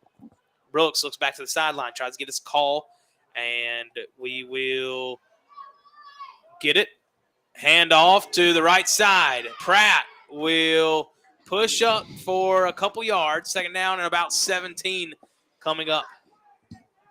And they may speak this into existence, but I'm surprised how much they have not thrown the ball to the big wide receiver number 2 tonight. Yeah, it's been really interesting, but I think it's mainly just because Houston has just been able to rely on the run game. They've been very physical up front. They've gotten big gains. They hadn't really had to go to the air, but it looks like you might have spoken to existence now as Brooks is scrambling, comes back to the opposite side of the field, throws a deep one, and he found a receiver. Oh, my goodness. That is a caught pass. I believe it was number 3. Yes, it was. That is Jamarion Hamilton, 6'1", 175. Hold on, they're going to have an eligible receiver downfield. Wow, so a mix of emotions there. Which will negate the pass. That will negate the pass and back them up an extra 5 yards if that is the case. Well, it looks like we got some footballs being thrown out here in the stadium. Not again, I want to recognize those footballs are being sponsored by First Franklin Financial. Yeah, you got to get the fans hyped up as I think everybody collectively held their breath on that one as Brooks was running around and the whole place really just went silent. Even the Houston sideline was silent because I think they just couldn't believe that he made that pass and Hamilton made the catch. And he made a good catch, but then an eligible receiver downfield, which means either someone that was covered up or a lineman that was downfield. Houston has really just been killed by penalties ever since that opening touchdown drive. 2nd down and about 20 once again. It was a spot foul. The football and Charles Christmas just missed it. He was going down to fall on it, and the ball popped off to the left. So Christmas would have gave Ripley fantastic field position, great effort, but he knew it. He knew it as soon as he got up and clapped his hands like, "Oh man, that was my chance right there." And man, what a momentum shifter that would have been right here down in Tiger territory. So 3rd down and a country mile as it's going to be trips to the top of the screen, stacked receivers. And now Brooks going to throw a deep ball. It's 1-on-1. And C.J. Martin, what a play. He could have picked the football off, but just swats it down. And my, that was great coverage by C.J. Martin. He's only 5'11", 155, and they threw it up to Hamilton, who's 6'1", so a size difference. But Martin just high-pointed that football as well as he could have. He goes up and swats it down like a almost like a blocking basketball. Just swats it down and brings up 4th down and like you said, in a country mile. We'll see what Ripley decides to do here if they want to set up a return or possibly send some pressure. So we will see what they want to do. It looks like Ripley's going to play it a tad bit safe, and now there will be we're going to have a stoppage. Is it another flag? Maybe a delay game. play clock reads 0. So yeah, it's a delay of game. Against Houston. Backs it up to the 30 now. So again, you got to wonder if Ripley is tempted to send pressure with Houston way out of punt fake territory. But it still looks like they're going to play it a little bit safe. We'll see if Ripley can try to get home. And high snap. Was a high snap. Was not a good punt. He got it off. But again, it's going to take a little bit of a Houston roll. But even still, Ripley's going to have some great field position at the 41 as we come back 13-0 Houston leading, but Ripley has a chance to get some momentum back and on RCTV 19. On November the 8th, paid for by James W. Story. B&B Concrete in New Albany says good luck to our local teams and athletes this football season. This is Public Service Commissioner Brandon Presley, and I'm glad to join you on TV 19 for coverage of our local sports. You know, coming from a small town, I started out as mayor of. Welcome back to Ripley High School. John Owen with you. Looks like Ripley's going to be in the pistol formation, going to give off to number 19. He's going to get a corner. He loses yards to gain yards that time. Lost about 5 yards, but going to gain about 10. So he ran about 5 to gain about 5. Gain about 6, Owen. Yeah, that was just a great job by number 19 of the Tigers. I want to check my roster, make sure I get that name right. It's Keegan Strong, who just never really gave up on the play. You know, he got bounced out, could have went out of bounds to avoid a hit, but instead he just splits it up the sideline, decides, all right, I'm going to get a few extra yards back. And a big one as it puts it at 2nd and 5 now for the Tigers. Yeah, which opens up the Tiger playbook even more. Pistol set, and Cooper Davis went a little bit early. It's going to be a false start. So let's just back it back up to the sticks and try it again.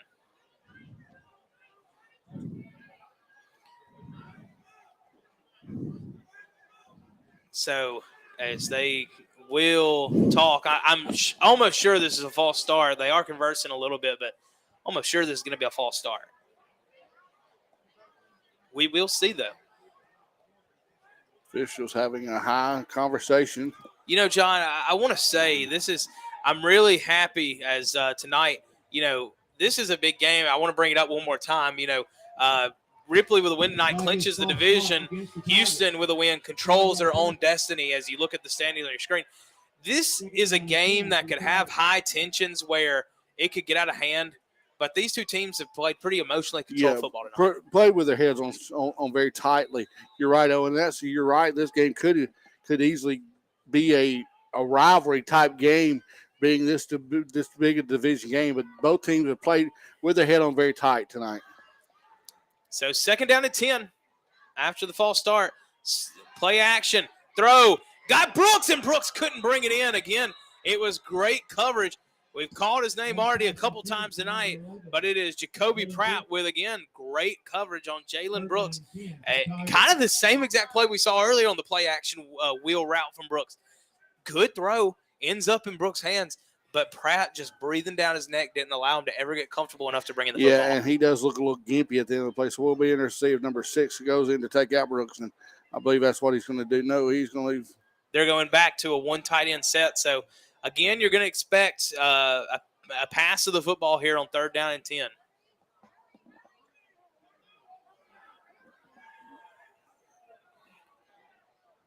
Going to have to hurry. And there will be a whistle. Timeout by Ripley right before the delay of game. So 3rd down and 10 coming up for the Tigers. It's a big one with 7:17 remaining in the 3rd. My first political job, I understand clearly how important bringing our communities together, sometimes just over a football game, can help make us better as a state and can help make our communities stronger. I hope tonight that your favorite team will win. One of the reasons I've worked hard to bring high-speed internet service to our rural communities is so that you'll be able to sit at home and have coverage of your favorite hometown football team or baseball team straight from the comfort of your chair. One of the reasons that I fought hard for broadband service to get expanded also is to make sure that our rural children, some of whom are going to be playing on the field tonight, have access to world-class education, that our seniors have access to high-quality medical service through telehealth and telemedicine, and that we give our working families in Mississippi a chance to participate in the modern economy. We've got to move Mississippi forward, and we can only do that by bringing our communities together. And like I said, sometimes it's over a football game between rivalries, but when the game's over, we come together. And that's my vision for the state of Mississippi. RCTV 19 welcomes you back. Brooks in motion, 3rd down and 10. Long, looks, pressure, gets away from one tackler, looks, throws, fires deep down the field. He's got Turner wide open, and he catches it. Isn't able to stay up to get in the end zone, but it is a big passing play as Turner gets the Tigers in the red zone. Well, that's something that Michael Turner has been open a couple of times tonight. Brooks, the pass intended for Brooks, but that time Ty Long plays heck of a play. Almost said a bad word there, but makes a heck of a play and gets out, rolls around in coverage, and sets his feet and throws a shot. Never gave himself up on the play. Like you said, sets his feet to make sure it's an accurate pass, and the Houston defense just lost Turner. As simple as that. When the ball went in the air, they followed the ball rather than following Turner. And it's a 1st down and 10. Long play action, rolls, avoiding pressure, finds Cooper Davis over the middle.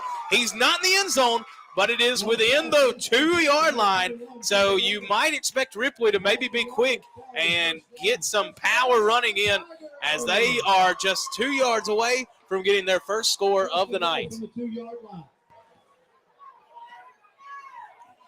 See if the Tigers go with that power formation or what they set up here. They're going to put in Anthony Bell. Bell is actually a defensive lineman, 5'10", 230. He's a big load. They're going to put him in, so we'll see if they use him as a rusher or a blocker. Heavy set, full house, long, handoff up the middle. Keegan Collier, touchdown Tigers! They will bring it within a 1-score game, and with an extra point, it'll be only a 6-point deficit for the Tigers. And that's exactly what the Tigers did. Come out, took a good drive down the field. Of course, helped out by Michael Turner being lost in coverage.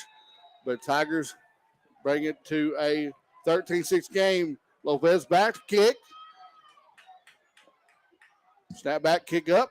And it is good. 13-7. The Tigers trail, but they're back within 1 score with 6:13 remaining in the 3rd. Folks, don't go anywhere. Tell anybody you know to tune in, because this one is going to be a good finish the rest of the way. Yes, sir. Right back on RCTV 19. Work hard, we play hard, but at the end of the day, we bring people together just like our local sports do. And I appreciate you allowing me to join you tonight on TV 19. Here's the best to your favorite team that'll be playing on the field tonight. CB&S Bank wishes good luck to Walnut, Faulkner, and Ripley football teams this season. Come see them at 13331 Mississippi 15 in Ripley or at 28171 Mississippi 15 in Walnut. Farrow Ward Ford has been your local source for cars, trucks, and SUVs since 1952. They wish good luck to all our Tippah County teams in the 2022 football season. Stop by and see them in Ripley or call at 662-837-3001. Fiesta Grill. Welcome back to Ripley High School. John Owen Taylor with you. Man, Owen, that's exactly what we were talking while we were at break. That's exactly what the Tigers needed there. A big turn, a big possession changer. Yeah, it was a great throw by Long, a great job by Turner to get open, make sure he secures the catch. And also, just a little bit of luck by the Houston defense losing Turner. But, it's like somebody told me, when you beat a good football team, it don't matter. To beat a good football team, it don't matter how good or great you are. You're always going to need a few plays to go your way. And that's exactly what Ripley got on that pass play, as really Long was in the grasp of Brandon Watkins, who we talked about earlier, 6 foot 290. Ty Long 6 foot 170. That's a 120-pound difference. Long should have been brought down the backfield, but he's able to escape, slip away, and makes the throw downfield. And now this Ripley crowd, for the first time since the opening kick return, really feels like they're in the game.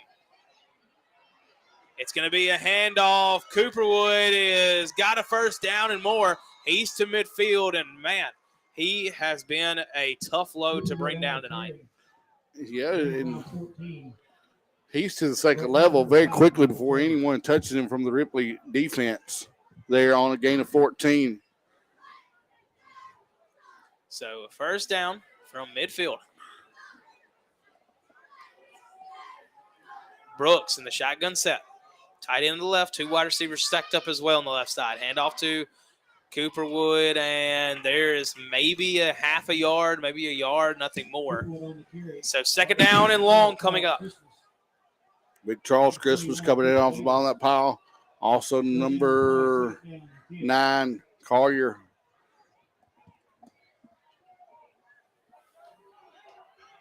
Second down and 9, like you said, John. It'll be 2 wide receivers down to the bottom of the screen on the right side. Brooks will look back, gets the play call. 2 tight ends off to the left side as well in this formation. Snap. Brooks, speed option, toss out. Cooperwood has got a first down yet again, and pretty much the story of the night. I mean, it's just Cooperwood, they have him in the backfield touched, and he breaks 2 tackles. Yeah, Michael Turner had him dead to rights for a big loss there, and he just fails to make the tackle. So 4:43 remaining in the third. Sweep to the receiver, number 8. That is Parker. And he's got himself about 6 yards, and it'll be second down and 4. Turner that time does a better job wrapping up. A lot smaller of an individual is Parker than Cooperwood. He has been impressive tonight. I can't say it enough. 5'9", 200-pound running back senior. Well, he's got to be close to 150 yards rushing. Yeah, no doubt about it. He's been huge tonight. And it will be a handoff again to him, and he's going to, guess what, break another tackle or 2. And he's going to have the first down. The chains will keep moving. He's brought down by Ja'Kai Holmes. First down, Houston. And Houston moves the chains yet again. So just after Ripley gets the huge offensive play, the defense having a little trouble getting a stop. Now they send in that other headed monster, number 15. We bet it's 15 will be your running back now. It's going to be number 19, Jordan Pratt. My bad, folks. He is a stack formation in the middle. Pratt gets the handoff, still driving, still powering. He doesn't have the first, but he's just a yard away. Second down and 1 coming up for the Hilltoppers. Bell with a tackle for the Tigers, and Houston doing nothing fancy here, just leaning on that offensive line, which has been very good tonight for the Houston Hilltoppers. Second down and 1. Snap, handoff to Pratt. Pratt stumbles a little bit, but he's going to still have the first down inside the 20. Houston in the red zone with a fresh set of downs. 19 on the carry. From about the 18. And this is where the Ripley defense really has to bow up. And, Houston kicking the football tonight looks capable, but also we saw an extra point. So also very possible that they could, leave points on the board if they have to go to the field goal unit. So that's what you got to hold for a field goal attempt. Ripley going to be called on to bend but not break. Cooperwood driving, powering. Man, 5'9", 200, but he runs like he's 250. He's got a first down and a little bit more down to the 5-yard line. Ripley backs against the wall here. First and goal. Cooperwood has been the man cow here, the man beast. A timeout, and I believe it's going to be called by Ripley. Yeah, and that was a much-needed timeout. So we come back in just a moment, 2:30 remaining in the third. Houston on the edge of the end zone. Best wishes for a great football season for all Tippah County athletes. Check out their buffet and specials every week at 1709 City Avenue North in Ripley. Since their beginnings in 1935, Ripley Insurance Agency has become a leader in providing quality protection for thousands of individuals and families throughout our region. Their basic belief in providing only the best in coverage and personal service is just one of the many reasons why today, more than ever, people are moving up to the difference of quality insurance protection Ripley Insurance Agency can uniquely provide. At Ripley Insurance, they can assist you with all types of insurance quotes. We take the time to analyze each customer's needs and develop a plan to fit your own specific situation. Give them a call today at 662-837-8874 to discuss your options for your current insurance needs. Eaton Babin Smith are proud supporters of Tippah County sports. Eaton Babin Smith CPAs and advisors have offices in Ripley, New Albany, and Tupelo. Eaton Babin Smith specializes in small business financial services from bookkeeping and... Welcome back to Ripley High School, Owen. John here with you. Owen, you got it, brother. It'll be a handoff to who else? Cooperwood, but he's going to be brought down the middle of the field. Tiger defense ready in the middle. That's Charlie Coombs who brings them down. Brings up second down and goal. Well, they will continue. Tigers will continue to fight in the middle. As, again, it will be Houston who sets up. Same formation, just to flip it. And now it'll be Power. Brooks is in the end zone. Touchdown, Hilltoppers. And, John, that feels really like a statement drive. It really does. You know, Ripley had come out, kind of got the momentum back on their side. Houston says, as the old saying, hold my Coke, watch this. No, we know what I mean by that, but they're like, hey, boys, we got this thing. Let's go down here and show our dominance. And that's what they did there. But see how the Tigers respond. Be a kick up, kick down, up, and it is true. So 22-7, Houston back to a two-score lead. Ripley will need to respond with an emphatic drive of their own when we come back on RCTV 19. To payroll services and tax filings. They have solutions for almost every small business need. They have vast experience in the preparation of financial statements and in the preparation of all types of tax returns for individuals, small business, nonprofits, estates, and trusts. They also can provide business valuation services. Call them at one of their 3 offices and let them help you with your accounting and tax needs. Great athletes, great teams, great schools. Good luck from Norris Howell, 107 Dumas Road. Angel Davis and the staff at Silly Sisters wishes Tippah County football teams a winning season. Go check them out for all your gift and monogramming needs at 1326 City Avenue North in Ripley. We have everything you need. Food Giant, City Avenue North, Ripley. Back to Ripley High School. We're on a kickoff. We're going to come across field. We appreciate all the comments out there on social media. Got a few watching from the Maben area, I've never tried to pronounce that county name. Do you know how to pronounce it? Oktibbeha. Oktibbeha. There we go. Yes. Oktibbeha. Very fortunately, we had the opportunity when I was at Walnut to play B.L. Moore, which is the school that Jerry Rice graduated from. Mm-hmm. If you're familiar with Well, yeah, many Houston fans watching tonight from, let me try it again, Oktibbeha. There we go. Yes. The more you know, knowledge is power. But appreciate any Houston fans that are watching tonight on our broadcast, and obviously appreciate all of our usual Ripley Tiger fans for watching it as we have a timeout on the field, as it is going to be a timeout taken with 1:55 remaining. So let's hear another word from our sponsors quickly as we come back for more Ripley and Houston football on RCTV 19. Shop Easy Supermarket in Walnut wishes good luck to the Walnut Wildcats, the Collegiate Warriors, the Faulkner Eagles, and the Ripley Tigers this football season. Both Eagles and Tigers run with the big dogs. Good luck from Big M Diesel Express. Wishing the best to all our students and athletes. Here at Tippah County Hospital, we are more than just a healthcare facility. Back on RCTV 19, able to see our comments on here. Also got a Houston alum watching from Alabama. So big shout out to them. Yeah, the Cross State. He said, I got to quote this. We were talking about at the break after this play, as it is a handoff to the right side and nothing doing. The Houston defense brings him down again. That was, I believe, Strong on the carry, as he's going to be a loss of 2. But he says that Coach Lane Kiffin needs to get Cooperwood and Powder Blue running with Quinshaw and Judkins. And we talked about at the break after reading that. He really does remind you of that power style running. Yeah, he's not afraid, and that's something we'd love to see for the young man from Houston. Got to give him all the credit in the world.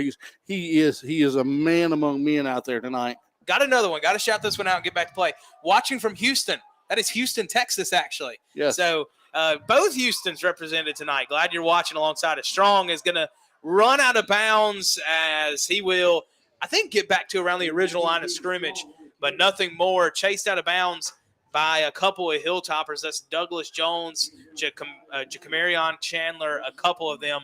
So a gain of 4 brings up 3rd down and 8. Tigers desperately need this first down, John. And got a few folks watching from over in the Red Bay, Alabama area. Couple of folks watching from over in Gatlin, Tennessee. So, man, I just love to see all these folks watching. Man, what a wonderful job TV 19 has done reaching out to these folks. As it'll be play action. Long will throw, and it's intercepted. The Hilltoppers got one. Picked off Long, and that is Christopher Parker. He has got a few sweeps on the offensive end, but hadn't made a defensive play yet tonight. Well, and there's the big one. Well, that time they run that little play action pass where they run Cooper Davis out in the flat. Well, Parker there just sits back in coverage, reads the eyes of the quarterback perfectly, reads the play, jumps in front of the pass, and goes quickly down the sideline for a big gain for the Houston Toppers. It was an eligible man downfield, but that's obviously going to be declined, and Houston is going to have the football. So you're going to, have to – if you're Ripley, you got to get a stop now. A great play by Parker, but now you've got to get a stop, or otherwise this game is quickly going to get into a territory where with how the offense moved the football tonight, you don't feel very confident you can bring it back. So we've been posed a question, and I think I know my answer. I know mine. I think I'm going to go the Aflac trivia question, quote unquote, as it's a handoff down the sideline for a first down and more.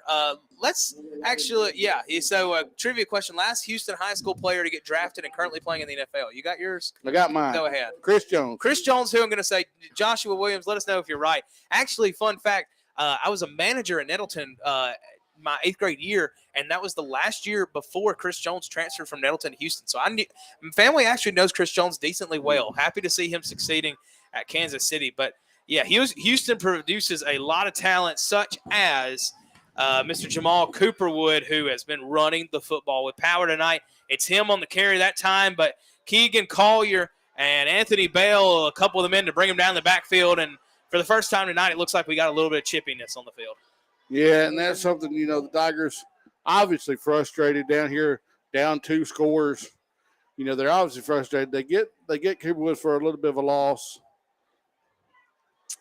And so with that, that'll be the last play of the 3rd quarter. The Houston sideline is hopping.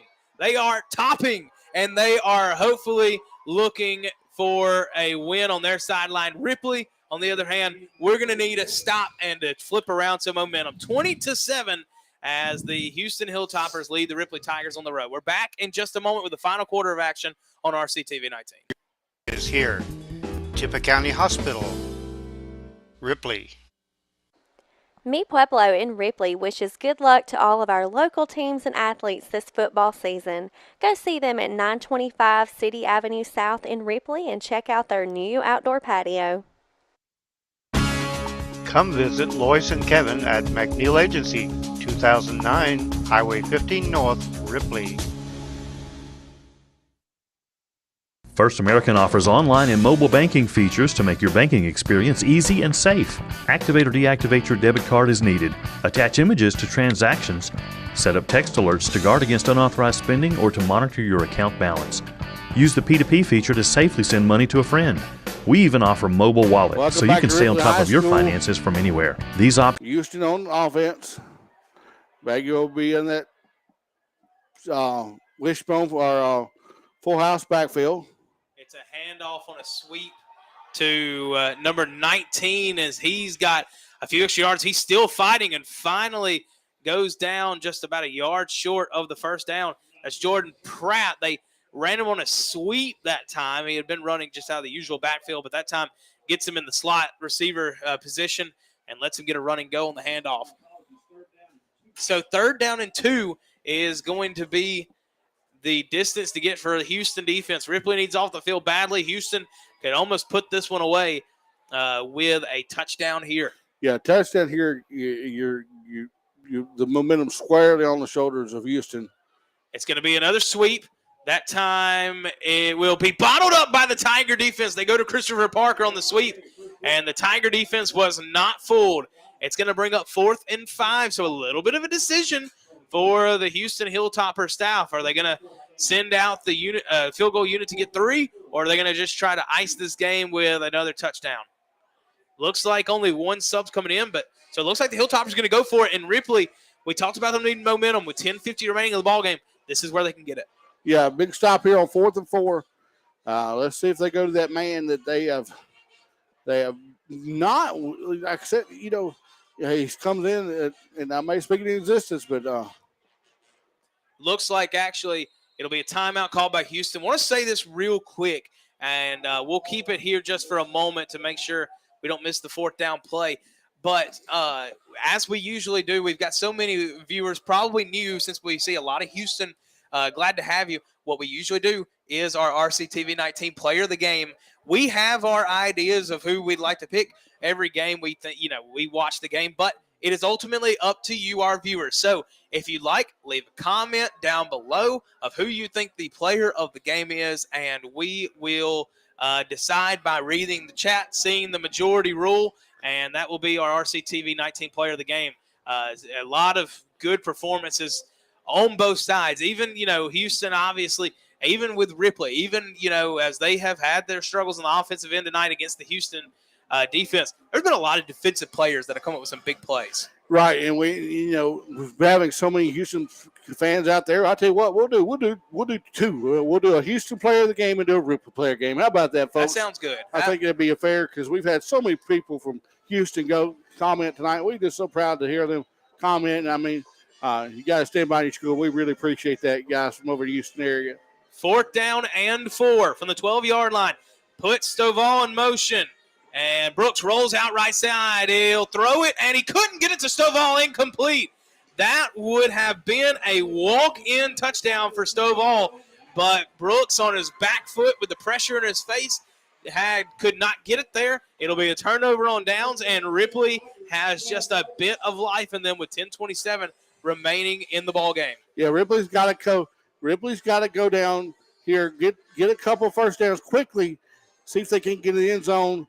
Run about, 5-6 minutes off the clock, maybe try an onside kick and, go for another possession here. Ripley has all the time in the world to work with. I mean, they got 10 minutes. And it's only a 2-score game. You're not looking at an insurmountable leader where you got to run hurry up. You can still run your offense, but really you're in a position now where you've got to score just about every drive you get the football. Option flip to Strong quickly, and Strong will get maybe 2 or 3 yards before he's eventually forced out of bounds by the Houston defense. It is going to be Jacamarion Chandler with the force out there. So 2nd down and 9 after they call it a gain of 1.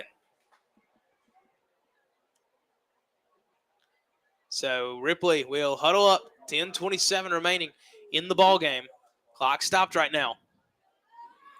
Yeah, Ripley got out of bounds. Shotgun set. It'll be one tight end set. Long option. Oh, he took a huge hit, but he flipped it off to Strong. Strong's got a little bit of room. He's going to go down the sideline. And he goes out of bounds at the 35-yard line. Long took a huge hit, but got the flip out to Strong. And Strong only had one man to beat, but he just wasn't quite able to walk the tightrope, but a big gain for Ripley to move the chains. And there you have Ty Long, who took the brunt of that damage, but makes a very good flip out to Strong, and he gets down the sideline very quickly for a good gain on 1st down. So it'll be 1st and 10. Shotgun set puts Strong in motion, so now 5 wide. Throw out to Strong, and Strong will get down the sideline to about the 40-yard line. Gain of 5 where he's forced out by number 19, Jordan Pratt, the apparent Iron Man for the Houston Hilltoppers tonight. Obviously had some success running the football and also playing some corner tonight for Houston. Yeah, Houston, very large roster. They're able to basically send in a whole new set each and every time. So, that's unusual for Houston to have a young man out there playing both ways. 20-7 Houston. 9:37 remains as Jalen Brooks is going to have a run up the middle for a first down and more. So the chains will move yet again. Ripley is getting a little bit of a drive together here with 9.5 to go. Houston trying to hold on to their 13-point lead. Looks like the Tigers will send in. They're going to stay with that 2 tight end formation. So 1st and 10 from the 46-yard line. It'll be a shotgun set. Long with Brooks in the backfield. It'll be play action. Long looks, steps up, feels pressure, now throws it away and finds Martin. And Martin, did he catch the football? He did. C.J. Martin lays out and is able to get the football. Houston wants it as an incomplete pass, and I think now they are going to, in fact, roll it as an incomplete pass. Originally, it looked like they were going to roll a catch, but they decided that it hit the ground is going to be an incompleteness. I think that was a good call by the officials. I hate that for Ripley, but I do think that is the correct call. Just looking at it from our camera perspective here. Yeah, I think that was definitely right. Kind of like the 4th down play where Brooks quite couldn't get it to Stovall. That was the same for Long there. Pressure in his face, had to throw it off his back foot, and just quite couldn't get enough on it for Martin. Handoff on a sweep to Martin. Martin gets the football in his hands, takes a huge lick, but gets about 6 or 7 yards. Yeah, C.J. Martin goes out of bounds on a big leap by number 15. That's much of a man there, number 15. We've called him a few times tonight. Brandon Watkins, 6'2", 290. 290. That is unbelievable size in the middle. Looking at how he plays, he's an athletic, like we talked about, 292. That's a guy that whether you see him on Thursdays at the JUCO level or on Saturdays at the 4-year level, that's a kid that feels like he's going to be playing college ball in his future. Oh, yeah. Timeout going to be called by Ripley on 3rd down and 5. I believe that'll be the Tigers' last timeout. So a big play upcoming for the Tigers, and we'll bring it back to you on RCTV 19. Are available with online or mobile banking. At First American National Bank, you'll get that hometown feel with a high-tech touch. Mahindra's the official tractor of Tough, right, Chase? Yep, that's right, Tony. This baby's got 4,000 pounds of front-end lift capacity, right? It sure does. So who's tougher, kid? Me or you? You are, Tony. Can you put me down now? What? You want to go higher? Okay. I said down, you old goat. I am the GOAT. Mahindra, the official tractor of Tough and Stewart Haas Racing. Come on, Tony, put me down.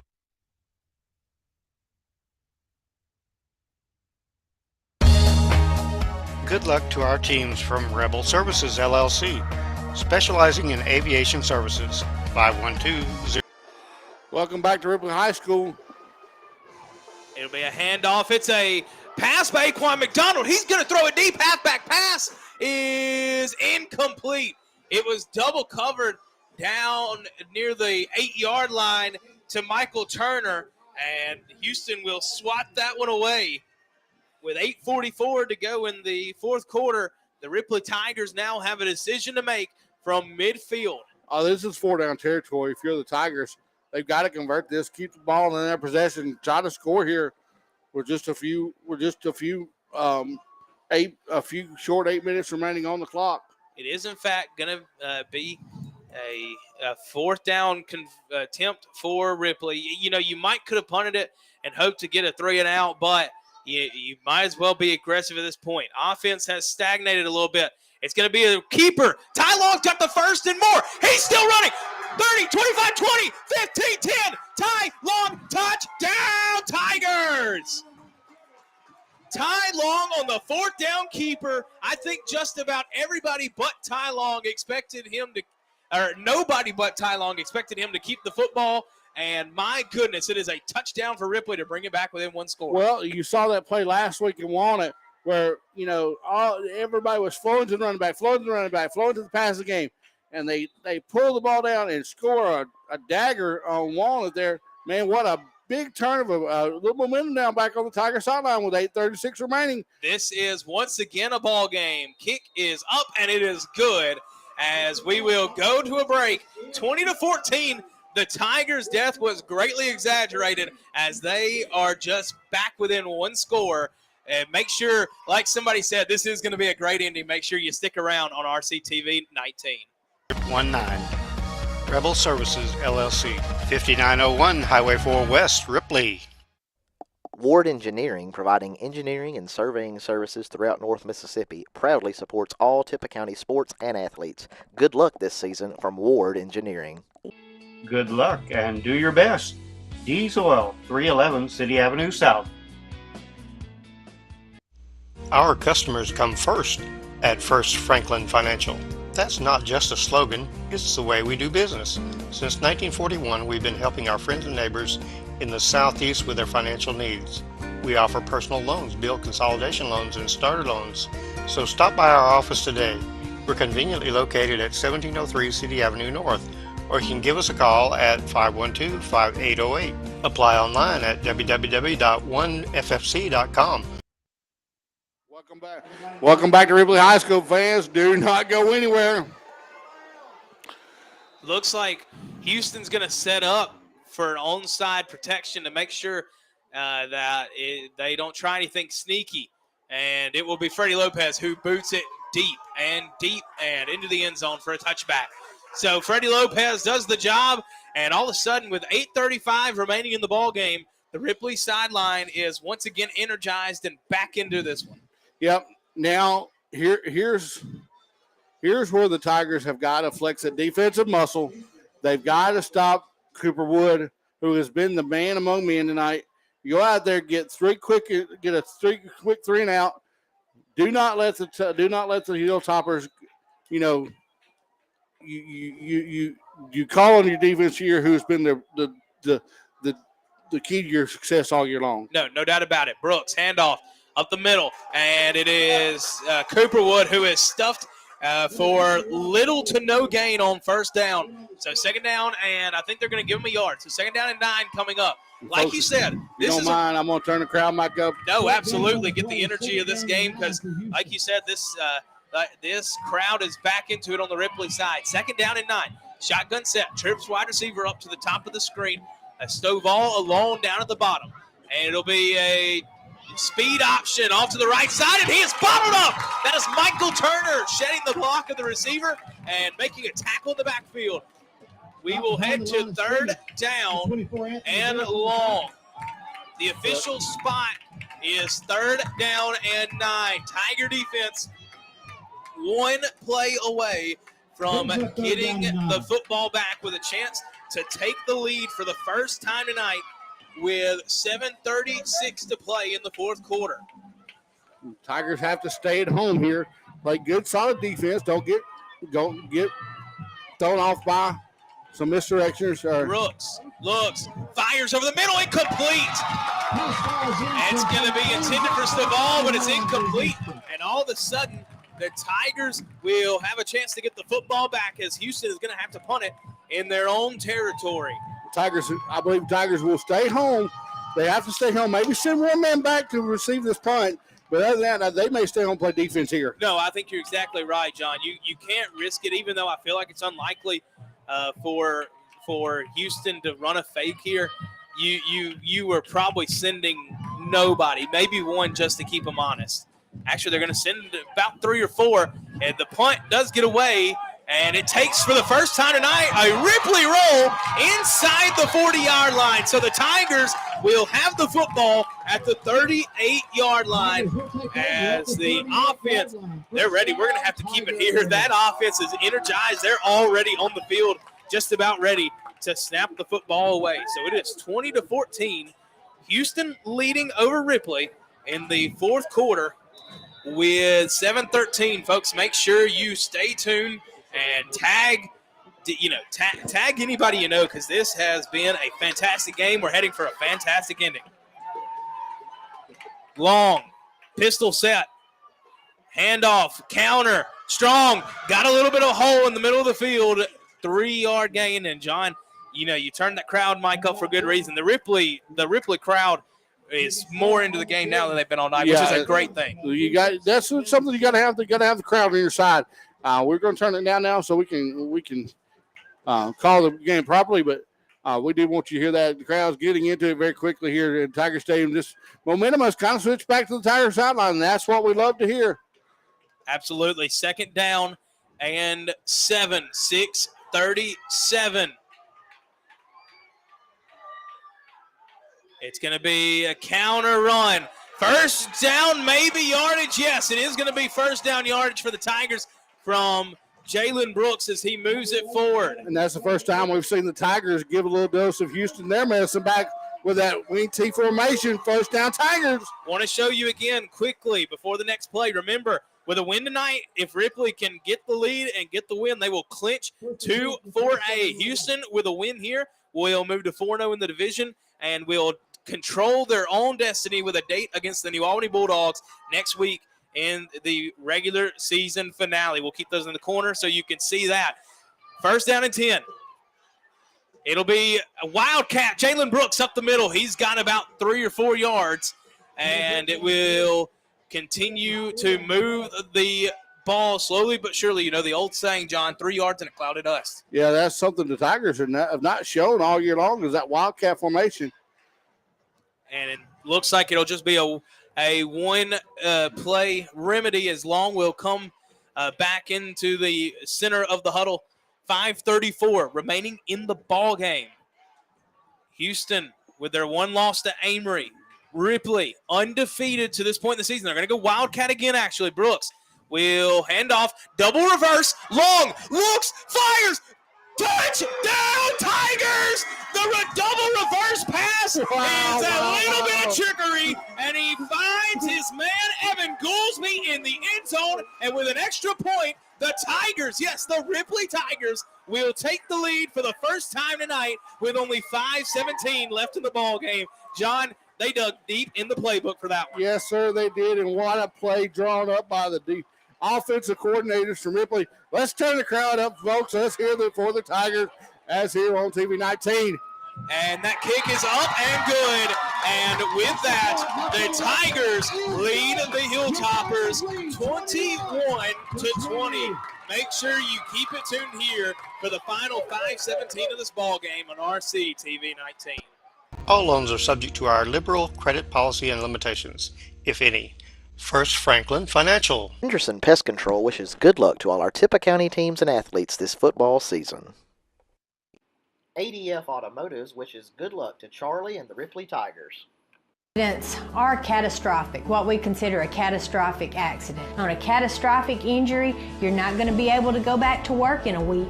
You're going to be out of work. You're going to be going to doctor's appointments. You're going to be trying to get back to normal. That's where we come into play. Welcome back to Ripley High School, folks. If you have not heard, here they are, the Tiger fans, loud and proud.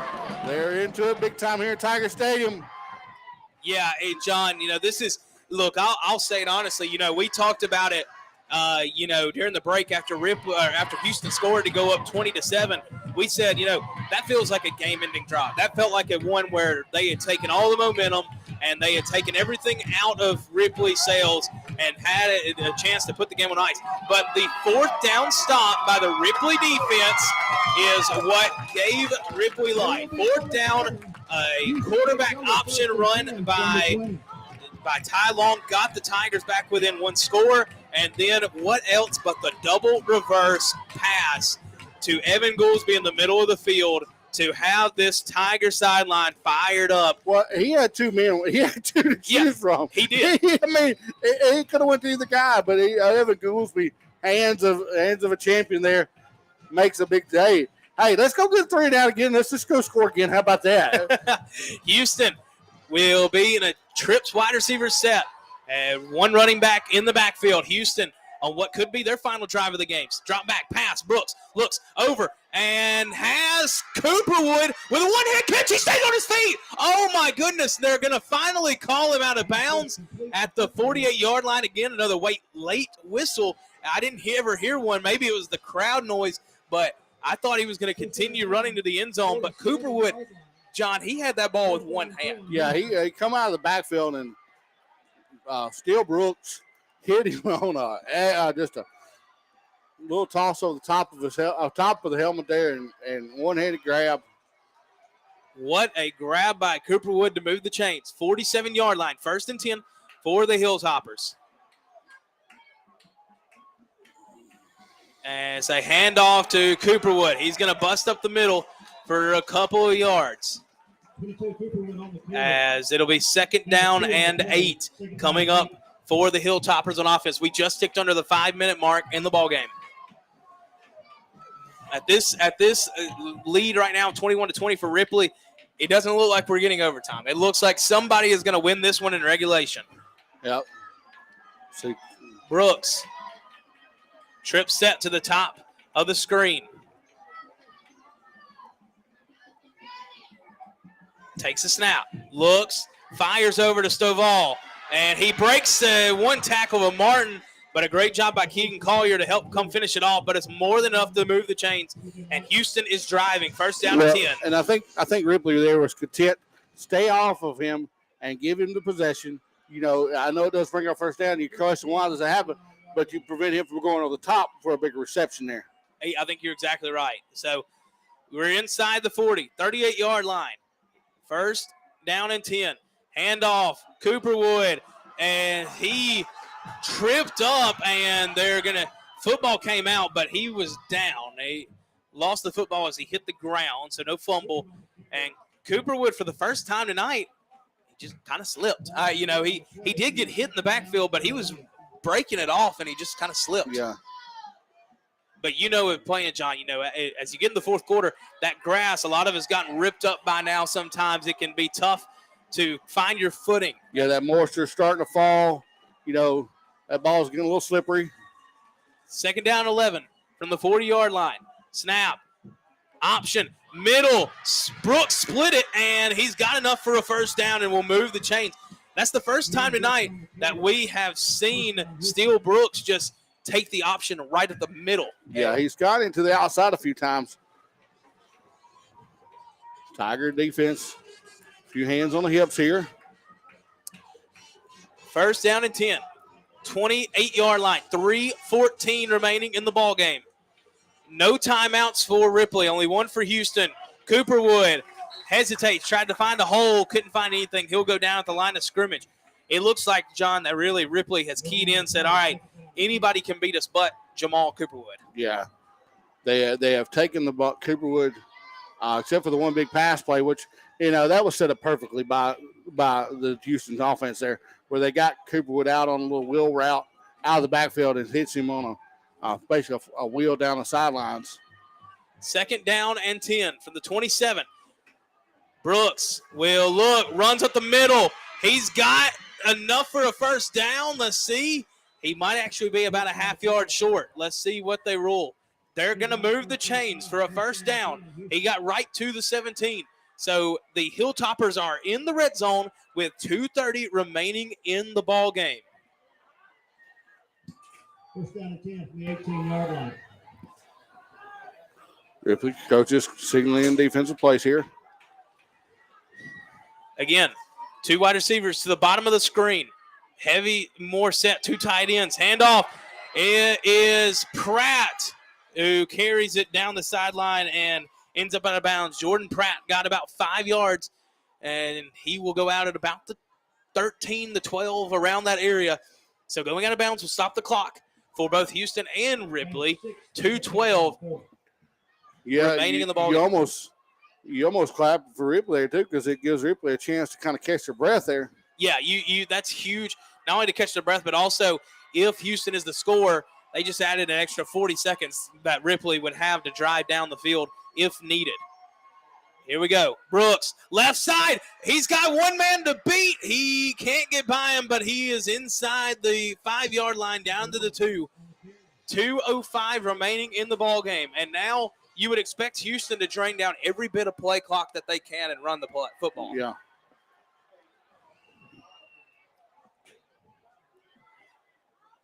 Two minutes remaining exactly. 21-20. The Ripley Tigers lead the Houston Hilltoppers in the 4th quarter. John, Ripley, you've got to load up just about everybody you can in the middle of the field.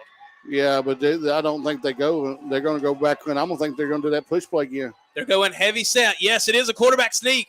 I don't think he got there, John. We'll see what the official ruling is, but they're, definitely rolling him short. He might have got a half yard. So, second down coming up. And again, Ripley kind of helpless to stop this clock. So, you know, sometimes people might say, well, do you think about letting them score it? If you have 2 or 3 timeouts, maybe. But in this situation, you absolutely can't because you don't have any timeout. Got to hope you can hold them here. And it is Cooperwood. Who else? Touchdown, Houston. They have retaken the lead with 70 seconds remaining in the ballgame. And that's a big drive. The Tigers have a chance to answer. They've got a minute and 10 seconds left to go. This game within reach. I would think that Houston comes out here, runs a 2-point play. Yeah, makes it 28. You would definitely think so. We will see exactly what the Hilltoppers decide to do. And that is what they're going to do. They're going to run a 2-point conversion. So let's see. It'll be Brooks with Cooperwood. Stovall in motion. Bootleg, and now roll back out, and Cooperwood is wide open. 2-point conversion is good, and it will make it a 28-21 ball game in favor of the Hilltoppers with 70 seconds left to go. Folks, quick break. Don't go anywhere. We're right back for the finale on RCTV 19 with a minute 10 remaining in the fourth. Mama Justice, you don't just get a law firm, you get a family. We're going to make sure that we represent you and that you get exactly what the law says that you can get.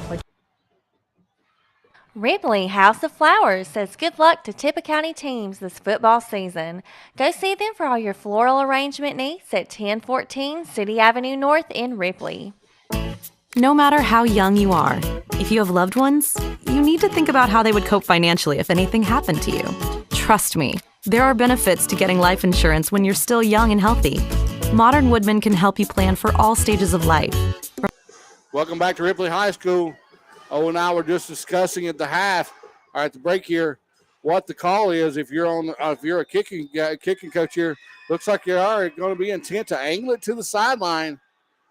Yeah, you're going to want to kick it to one of the up men. You don't want to give Jalen Brooks a chance to set up a return, but also you can't kick it too short because Ripley has no timeouts. You got to use that to your advantage, make them kill some clock.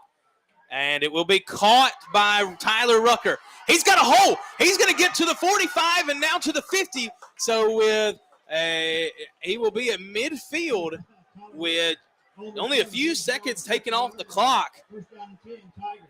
First and 10 for the Tigers at midfield. They have 50 yards to go. You know, I said that it didn't look like we'd have overtime, but if Ripley is the scorer, you would expect that we're going to go to overtime unless they choose to go for 2 in the win at home, which we will see if you get to that chance. But minute 10 remaining, Tigers have it from the midfield mark. 50 yards between them and a possible tie ball game. And for anybody that missed this game, is tuning in late, I saw a couple comments. You can find it on our YouTube, Mississippi Sports Group. You can watch this whole game later. So make sure you do that. Long rolls out, finds Martin, but Martin couldn't bring it in. It's incomplete. Second down and 10 coming up. I'm not sure what happened there. It looked like Long had the play set up to the sideline. I don't know if he just couldn't get enough on it there or what. Yeah, you know, I think that's exactly what it was, John. You know, again, when you roll out your quarterback, especially, you know, Long's a right-hander. Rolling him out to the left side, that's the weak side. It's harder to set your feet and to fire one in on a tightrope. And so Long just quite didn't have the distance, but that's one Martin, I'm sure, expects to bring in as well. Long looks, kicks, finds Martin. First down and more. He's going to get out of the sidelines. Is that going to be a late hit? Let's see. No, they're going to say that he tackled him while he was still in bounds. It was close near the sideline. That would have been disastrous for Houston if it would have been a penalty, but they will not call one. We are down to 58 seconds remaining in the ballgame. Tigers right back to the huddle they go.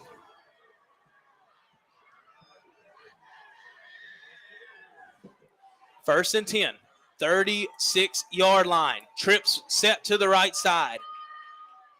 Long, drops back, looks, fires, finds Brooks, and Brooks is able to get out of bounds. Or excuse me, that's not Brooks, that's Ja'Kai Holmes. His first reception of the evening, he gets to about the 27-yard line. So a gain of 9, 2nd down and 1 coming up. Good possession there by Holmes to realize where he's at, get out of bounds, and stop the clock with 52 seconds left to go. Trips receivers up to the top of the screen again on the left side, the far side of the field. Looks, screen pass, and that is incomplete. And, that's one of those situations, John, where I don't think the blocks were going to set up. So it honestly might be better that he didn't bring that in because you're saving some clock and probably saving some yardage. Right. I don't think the blocks were going to set up there. So 3rd down and 1, 49 seconds remaining in the ball game. Tigers could theoretically run it for the first down and either kill or run another quick play. But if you're going to do that, you got to make sure you know your exact play call so you can quickly get up to the line of scrimmage and run the next one. You've got no timeouts. Houston's got 1. Ripley's got 0. 49 seconds remaining. 28-21. Houston leads. 3rd down and 1. They are going to run the football. Long is going to run. He will fake, and they fumble the football, and Houston has it. Ty Long fumbled the football, and Houston recovered it, and that is going to end the ball game. And along with it, Ripley is going to take their first loss of the season. My goodness, Long was looking, and it looked like he had thought about pitching it late to Keegan Strong, and he just lost the football. I don't know if he got stripped out or if he lost it himself. But, man, a heartbreaking way for the Tigers to lose the ball game, as they had every chance in the world to, to go down and score. They were going to be inside the 25-yard line. But, man, what a ball game this was, assuming nothing happens crazy on the victory formation. Yeah, man, got to give credit to where credit's due. Houston has played a great game tonight. Tigers have played an excellent, great game tonight. I mean, golly, what a heartbreaker for the Tigers. Ty Long, who has been so handy with the ball this year, just I think that's what makes it so crazy. Like you said, John, Ty Long has limited the turnovers this year. He has been about as protective with the football as one can be at quarterback, and just simply, I think, kind of caught in between whether he wanted to go out of bounds or pitch it back. And again, I don't know if he lost it or if it was stripped out of his hands, but what a play by Houston to fall on the football, and what a win by the Hilltoppers. And that will be a kneel down, and it'll be a 40-second reset of the play clock. So Houston will not have to run another play, as it is under 30 seconds, and with no timeouts, Houston has ended the undefeated season of Ripley, and all of a sudden, it is the Hilltoppers that control their destiny in Division 2-4A. I want to show you the standings. Obviously, these aren't updated, but flip Houston and Ripley. Houston and Ripley both at 8-1, and Houston 4-0 in the division. Ripley at 3-1. So Houston will play the number 3 team in the division, the New Albany Bulldogs, next week, in a game that will decide Division 2-4A. With a win, Houston will take the division. With a loss, it would be a 3-way tie, and we don't know how the tiebreakers would go on that one. But John, we are a Ripley station. You hate it for our Ripley guys that fought so hard for 8 weeks to be unbeaten at this point. But Houston played a heck of a ball game. Yeah, just Houston made a few plays when Ripley did not, and of course that play right there at the end, man, gotta hate it for junior Ty Long, who, like I said, he has just played so well this year. But just in a moment where he, I don't know what he was thinking. Can't put myself in there. Wouldn't dare. But he just makes one simple mistake, and that mistake causes the Tigers to fall. Well, and here's the thing: football is a game of milliseconds, and you get caught up, and obviously that's one that the junior quarterback is going to put on his hands. But there's a lot of things that led to that point. There was so many things that you gave up the early kickoff return. You don't give up the early kickoff return, this game's probably going to overtime rather than you losing in regulation. There, you don't necessarily you're driving for a win rather than to tie it up. And so there's so many mistakes you go back to. That's one that the junior quarterback's going to take on his shoulders. But overall, a heck of a game by both teams. These are two teams that I expect to be at no less in the third round right before North Half. I don't know if these two teams could match up in North Half with how the bracket falls, but two teams I expect no less to be third round state championship contenders. Right, I agree with you, Toto. And tell us where we're going to be next week. Are we going to Pontotoc? We'll have to check. We'll have to check with our station runners to see where we are going to be. We will either be out for Fulton and Ashland, or we will be at Ripley and Pontotoc. We will see for sure what the decision is there on that one. So stay tuned to our social media. On Twitter, you can find us at Social Sports MS for our game next week. We announce all of our games there. Mississippi Sports on Facebook, and then YouTube. If you missed any of this game, watch it back on Mississippi Sports Group YouTube or on our Facebook profile. It'll be posted there. So, John, let's give our players a game. Yeah, our and players then we'll of the get out game. of here. For the victors of Houston, it was obvious by us watching the game and also by the comments. It is Jamal Cooperwood. 3 touchdowns on the game. Fantastic game for that young man. Yeah, probably well over 200 yards rushing. Just a man among men tonight. And man, got to give the Tiger defense. I know that they scored 27 points on them, but they made plays when they were asked to got make off plays. the field when they needed to. Got off the field when they needed to make plays.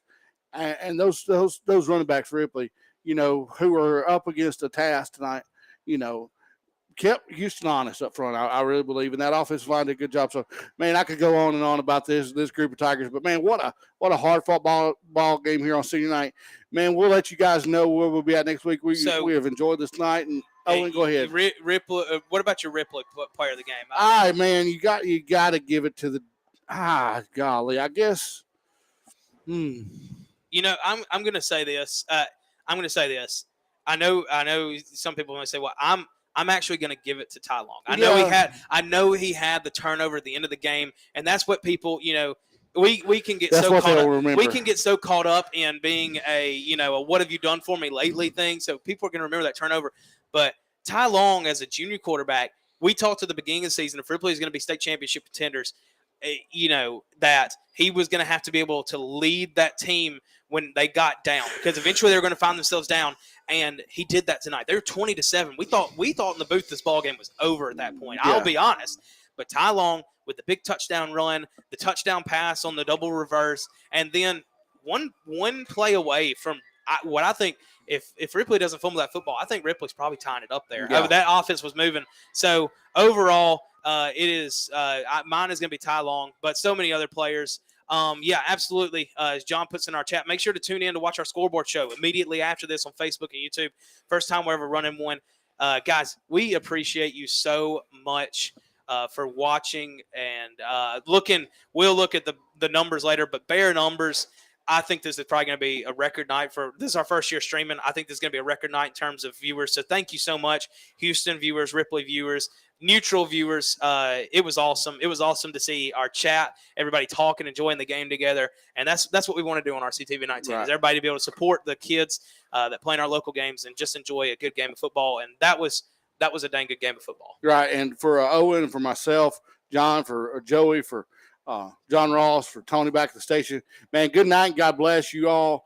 Tune in next week when we have more here for Tiger football, for the Wildcats, for the Eagles, all Tippah County sports when we return next week with more from TV 19, your home for Tippah County football.